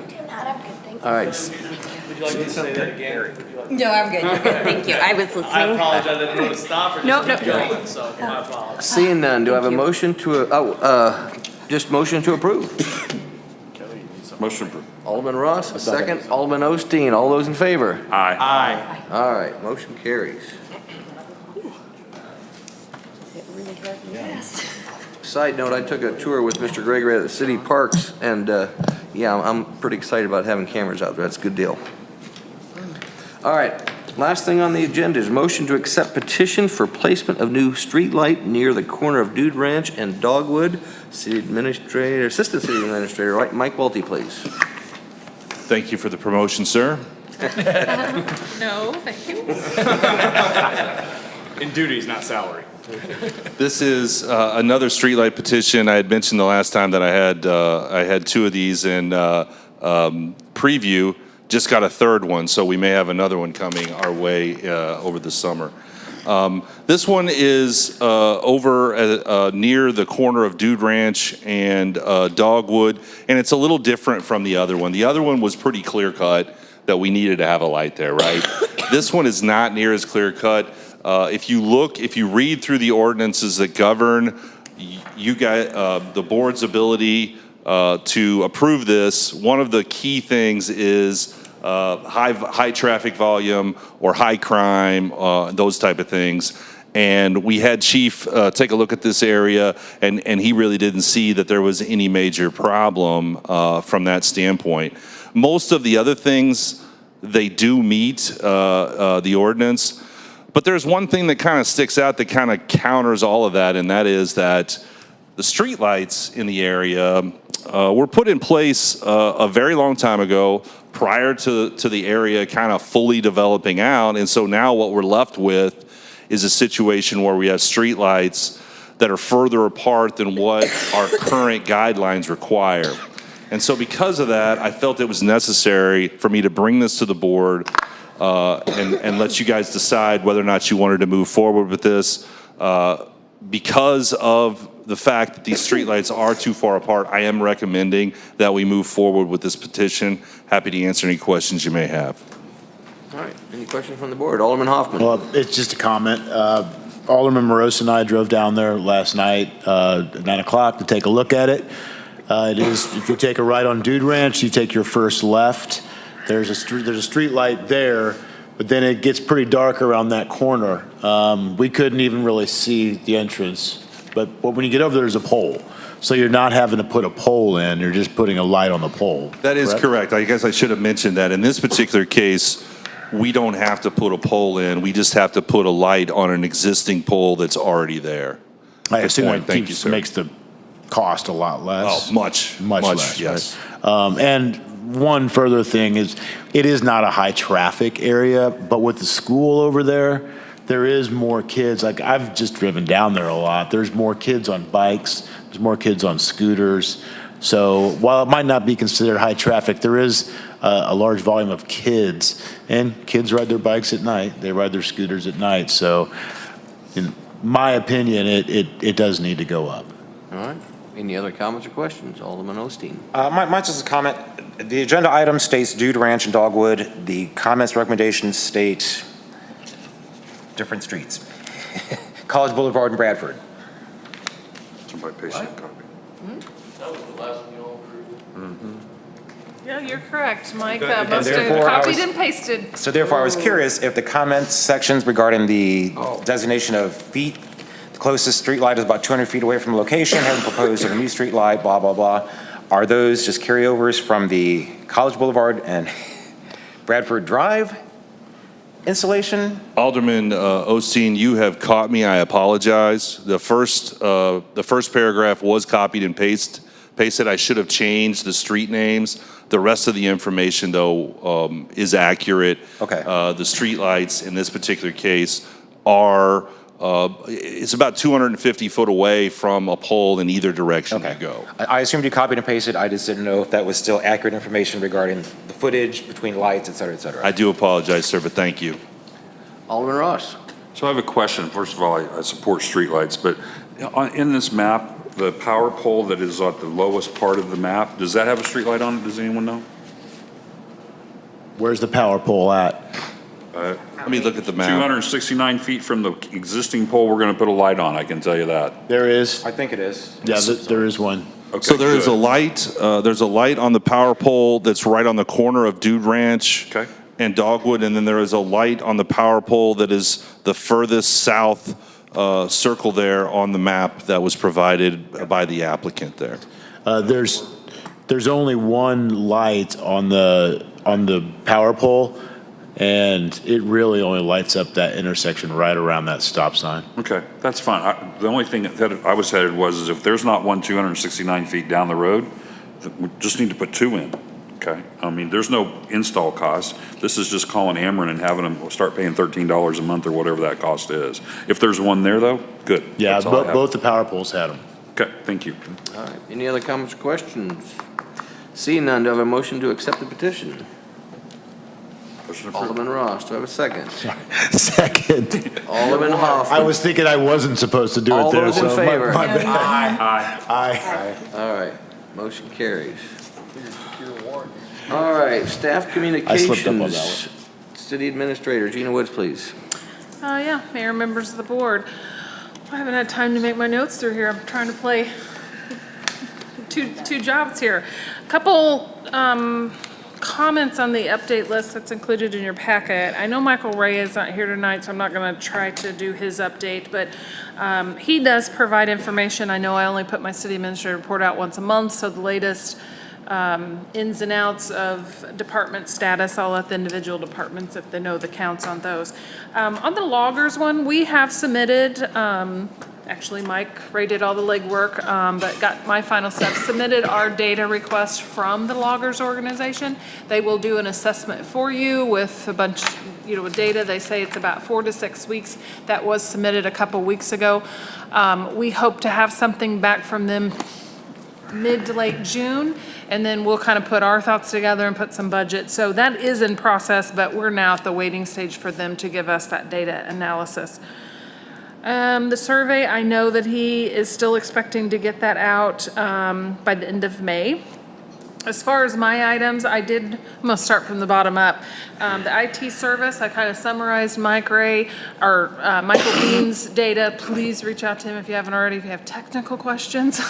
But Michael Bean and Mike Welty both did a good job, and really / does a review. So it was, so I'd ask that be taken off. We can communicate that before the next meeting.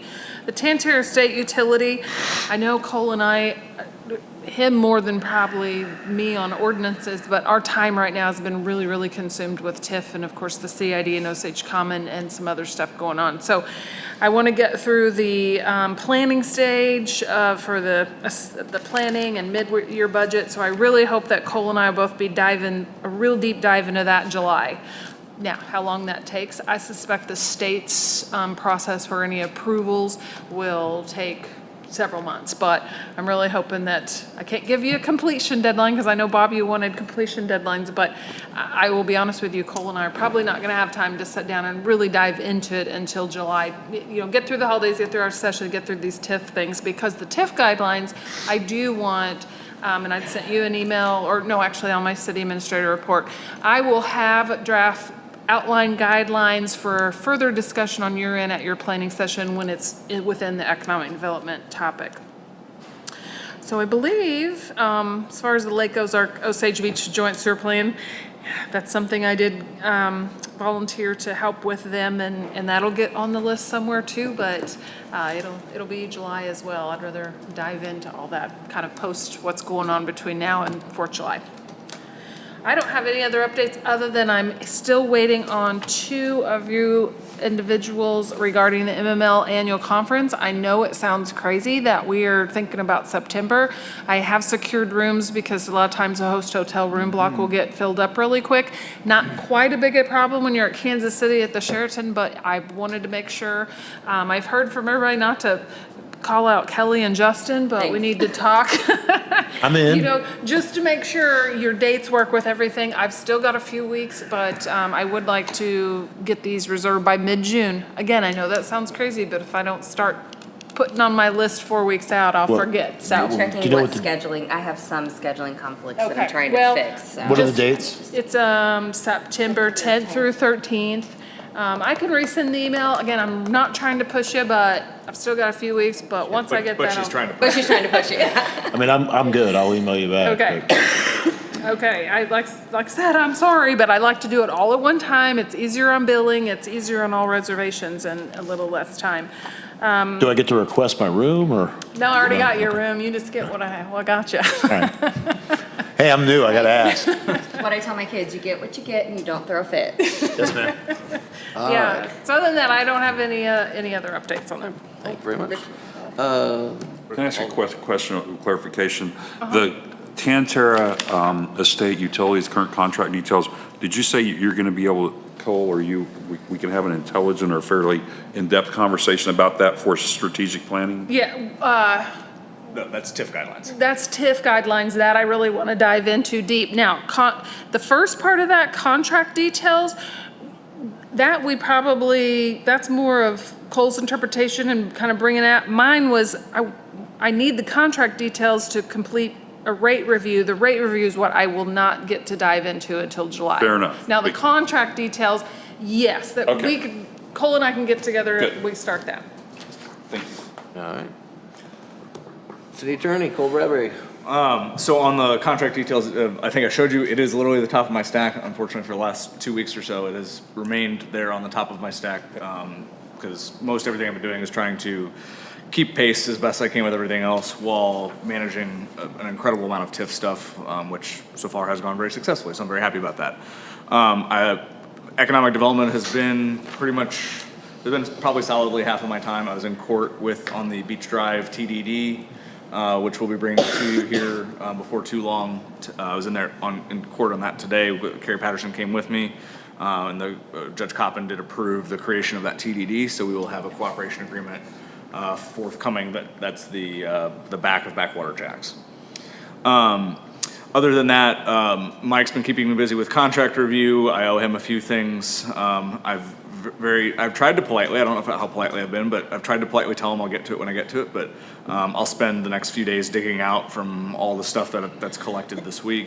And then if I do have time, Tantera would be next up, but we're also going to be expecting drafts back on the redevelopment agreement for Oasis next week. So if it's economic development's number one right now, keeping city court moving is number two, everything else is number three, but we're busy and that's a good thing. Yes, it is. Chief Davis. I'm gonna get rid of Over the last couple weeks, Corporal Reiner successfully completed the drug recognition class. He went up to Pennsylvania and got to test a bunch of drugged up individuals. Him and a group from St. Louis, or the state. Nora Lee, our record / evidence custodian, completed some evidence training, custodian training, and we just today finished our quarterly firearms qualification and did some active shooter training. Last week, as everybody knows, probably we had a couple school threats out at School of the Osage, where somebody on Snapchat threatened to come in and shoot up the school. We had a great collaborative investigation between Eldon, us, School of the Osage, Camden County. We had everybody involved. Ultimately, we have a person of interest. They're still working on that investigation to see what charges we're going to have. It was a juvenile, so we can't release much more on that. I did talk to MoDOT today, referenced the bridge closures. Probably got some not so good news. So tomorrow, MoDOT's not allowed to have any lane restrictions from noon on Friday through the weekend, so they'll start back on Monday morning. What's down there tonight will be closed until tomorrow. They'll take the lane drop down. The material would have time to cure. They'll have the inside lane and the remainder of that curb lane that they're on now. They'll work on that next week. Then have it all cleared up for the holiday weekend, then start on the inside lane. But after that, they start on all the bridges throughout town. And the ones on this side of town will be total lane closures, or total bridge closures. These bridges or overpasses? The overpasses. Overpasses. The Just overpasses. making sure I was They're still thinking. bridge. Just making sure I was thinking the same thing. But there'll be total lane closure, or total bridge closure, so you won't be able to go over them at all. They're just gonna shut it down. Basically, you'll have to, if you're wanting to get off at Nichols Road, you may have to get off the highway at Nichols to go to the school, for example. You'll get off at Nichols from the hospital, go to Case Road or KK, whichever direction you're going, and turn back around and come back to it and get off the other side and go. So that should run basically through July, and then they'll have some lane drops on the east end of town while they do the coupler and all the other bridges. At my last TAC meeting, they expected that, of course, this was a few weeks ago, that each overpass closure, they would do them in, not in tandem, they would do them in phases, and possibly a week each overpass is what they estimated, but, once they do one, so. Is there a reason why they can't leave one lane open? I don't know.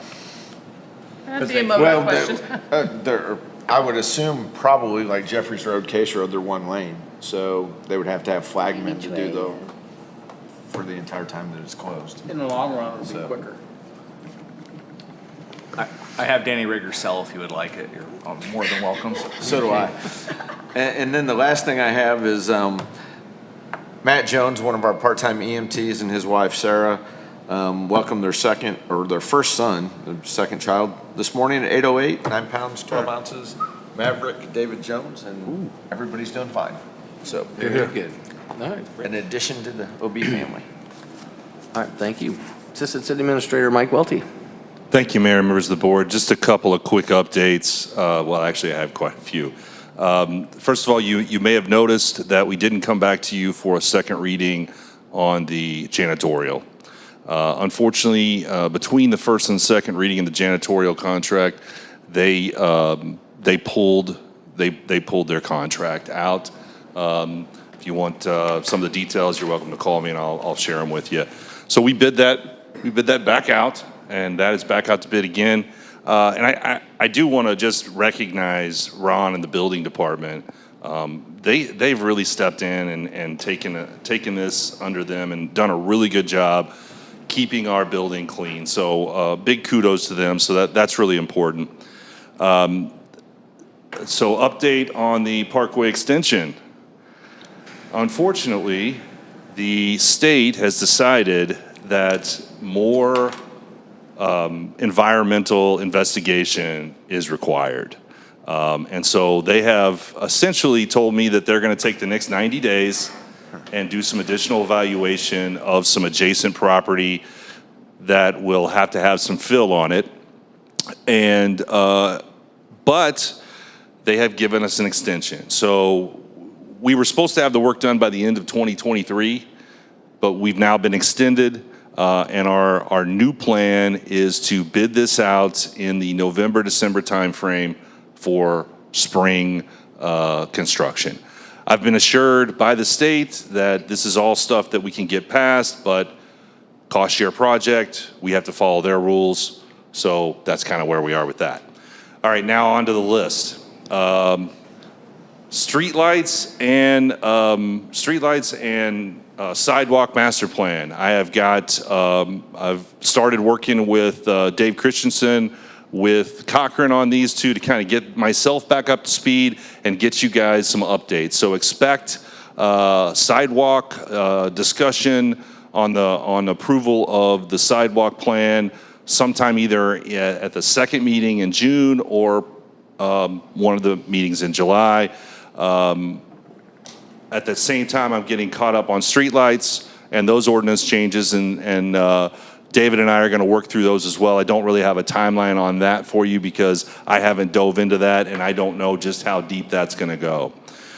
Moving on down the list, private street inventory. About a week or so ago, Alderman Ross, myself, Cochran Engineering, and our new alderman, Alderman Hoffman, went around town, assessed, about 15, 16 roads 15. Or so. And at the same time, the Special Road District did the same thing. So I'm taking that data right now and putting it into a spreadsheet, reviewing the ordinances as I was directed to do, and I will have a presentation back to the board probably in July so that we can go through all of that. Is there anything else on my list here? Oh, one thing from Kevin, Swiss Village Treatment Plant. We have done some informal bidding. We have a bid. I've provided Gina a bid for that. Her and I are discussing that. So that's some kind of pilot program is going to be moving forward this summer. And what form that takes, Gina and I are still deciding that. So that's coming.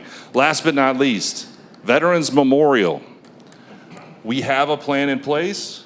It will be on the June 1st agenda, and we will discuss that in detail at that agenda.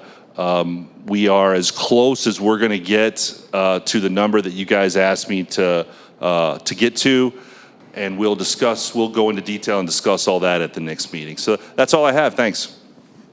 Thank you very much. IT Specialist Michael Bean. Thank you, Mayor, members of the board. Real fast, I want to thank Gina for sending out the IT services contract to you all. Any questions or explanation I can help any of you guys out, please contact me directly. I'd be happy to work with you. Thank you. Thank you. Building Official Ron White.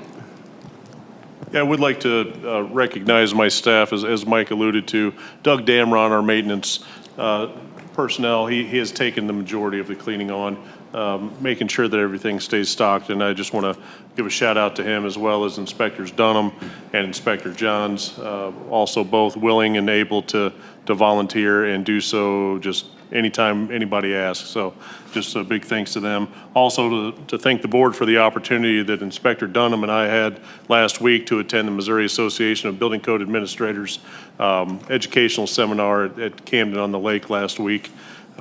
We went through some shear wall, some wind bracing, fire alarm installation, code stuff. Very invigorating, and that's all I have for updates at this time. Thank you much. Economic Development, Mitchell Moon. Good evening, Mayor and members of the board. I don't have much tonight, but just wanted to give you guys a big thank you for allowing me to attend the MU Data and Workforce Training that was done by MU Extension, a nice little resource we have here in Camden County. So for the month of May, I've gone through 2 different economic development courses, passed both of those. So again, we are on the right track to completing that certified economic developer expectation that was set forth 11 months ago when I accepted the job. And again, this will be a lengthy process of getting that certification, but by God, we're on the right track, and we got 2 down in the month of May, so everything's going well. And then I want to do a little shout out today. The mayor and I had kind of a fun afternoon. We went to the Main Street Music Hall and we were able to see kind of behind the scenes of that venue. It's under new ownership and will be reopening here on May 31st for new productions here at the lake. This all fits into the puzzle piece of that family entertainment portion and opening up other avenues of hospitality entertainment here at the Lake of the Ozarks. So big kudos and thank you to Courtney, Taylor, and Ashton who showed the mayor and I around today. Thank you much. Airport, Ty Dinsdale. Not much to report on. I was kind of hoping Mr. Ticketoff would hang around with this Oasis project. I just had a thought this evening that if this project does come to fruition, I'm foreseeing a lot of jet traffic out at the airport, and I could use some new fuel trucks. That's all I have. Very good. Well, City Treasurer Carrie Bell. Mayor and Board, just completed 2 very busy days with your city auditors. We're on site for the last 2 days. All the departments provided all the documentation we needed. My team, April, Keegan, Abby, we were able to pass every test, at least come up with all the documents, and give them everything they needed to keep this moving. The other thing, just a real quick, I've been really working with your city administrator on cash flow for the OB Commons, both the TIF and the CID funds, getting them in all their right places. And that's all I have. Thank you. Thank you. City Planner Carrie Patterson. It's going this way. Well, a lot like Cole, my life has been a lot of Ferris wheels and roller coasters, roads, TDDs, and dealing with more attorneys than I'm really comfortable with, including Cole. But other than that, I think that we're headed in a very fine direction as it pertains to our development. I know there's concern out there, which we heard some of tonight, but I, really want to assure the board that we're very involved in making sure that everything that happens, we are capable as a community with the help of the developers to handle the capacity that they're going to put on our services. So that's basically what I've been doing. All right, thank you very much. Parks, Harry Gregory. Thank you, Mayor. Just a quick update, park staff have been very busy prepping and maintaining our fields for our Little League and weekend tournament season, which is going on right now. I did want to say thanks to the Water Department for working on getting our irrigation lines hooked back up. Since the new culvert was installed, they were not hooked up, and April was a little dry, and we started getting a little nervous. Our fields were starting to turn a little brown, but got a lot of rain recently, so we can survive. I did want to say thanks to all the aldermen so far for meeting with me individually to discuss the parks master plan and tour the parks. Have set up aside time with Justin next Tuesday, and then Gina's going to come out for a visit next Thursday, get them their input. The mayor came out this morning. I appreciate that. Should have an updated timeline and recommendations for the master plan by July if all goes well. Also reaching out and getting prices on some projects and equipment from vendors. Contract has been signed with Lamar, which will feature the Dragon Smoke Barbecue Competition logo and information on 25 billboards all over central Missouri. So that's a big deal. That's going to be going on by the 1st of August. You'll start seeing those. I can send more information to anybody who wants to see what they'll look like. We did recently meet with Cochran Engineering to finalize the new bathroom plans for the park maintenance building. I want to thank the board again for that. Our staff are very excited to actually have running water and bathrooms at their maintenance facility. And we should start trenching for the water line to connect it in the next few weeks if all goes well. The Hatchery Road Drainage Improvement Project will start in mid-June, and then the paving project for Hatchery Road will follow that late June, early July if the weather cooperates. Design work for the new parking lot and pickleball courts for both City Park and Peanut Park are almost complete and should be sent out for bid in the next month if all goes well. And just a quick thank you to the Bagnell Dam Realtors Association for donating 2 very nice park benches and trash can holders for the City Park Dam.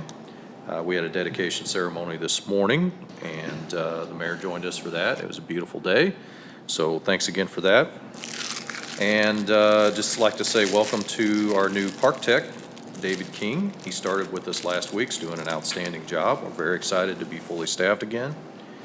And in closing, May 9th was my one-year anniversary with the city. So it's been fun, and I look forward to many more. And that's all I have. All right, thank you very much. Alderman Rucker. Yes. First of all, I think the ordinances that the attorney delved into just gives us a good example of why we need to look at all our ordinances. Something that's been there since 1986, and it's been long overdue. And I've been preaching that for years and years, and you know, we just need to do that. So I applaud that. Secondly, at the last meeting, for those of you who may remember, I was a little concerned with the action that our city administrator had taken in reference to the bid rejection. After my review of the ordinance, she was well within her bounds of doing that, and which I figured she was. And then after visiting with Gina, my concerns were answered that I had with the practices that she has and the practices that the staff has in dealing with contracts and the information and the follow-up. And so with that being said, I feel comfortable now, pretty comfortable. I've still got a couple little thoughts in my mind. I might ask her to tweak her procedures as far as in-house, but I don't know that we need to do anything with the ordinance as such. Lastly is Cole, should we not have something on the agenda in reference to this ordinance that Mike was talking about, that we are not going to do a second on? Because our minutes are going to show that the board took action on this reading of this ordinance for this contract. And then the minutes are going to just not say anything at all about the second and why. And I'm always, it's a big stickler with me because down the road. Where's the closure? Where's the closure? And so I just think that there should be something on the agenda stating or whatever, something about that. And if you could. I think that's, I don't know that's so much a legal question, but I think more of a record keeping and a memorializing kind of question. But I do agree. I think having something perhaps on the June 1 agenda, just to, whether probably be a motion would be sufficient, would be just a motion. Let's see what we've done before. We can look, we can do a little, we can figure out what the right vehicle is. I just think something to close the closure of it. You're right, because if somebody looks back, in 10 years and goes, well, I see a first, but I never see a second.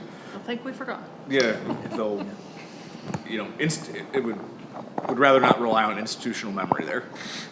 And the other thing is that I should have asked Gina individually, but are we going to be doing something with the marijuana tax situation that I brought up at the last meeting?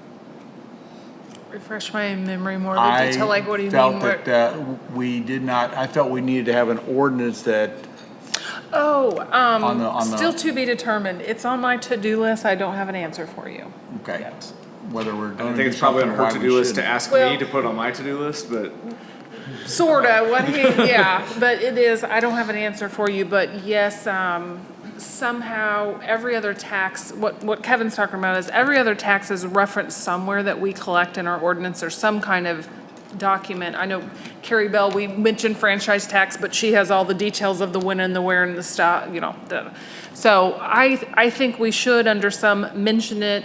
If anything, it just puts it, here's what the ballot, yes. So the short answer is yes. I just don't know exactly what How two we're going sentences. to, like I said, whether it's an ordinance or a motion or whatever. And I agree, because something every or other something, tax. just something, okay. For example, when our ballot issue passed for our capital improvement tax, it has its own little section, it has the ballot language, and it clarifies what we're gonna use it for. And that will also help future departments, because I haven't talked to Parks and stuff, but Kevin and I discussing it, how we're gonna apply for that. So, without being too wordy, because I've already been too wordy, yes, I just don't know what that is yet. Okay, that's all I have, thank you. Thank you. Alderman Schuman.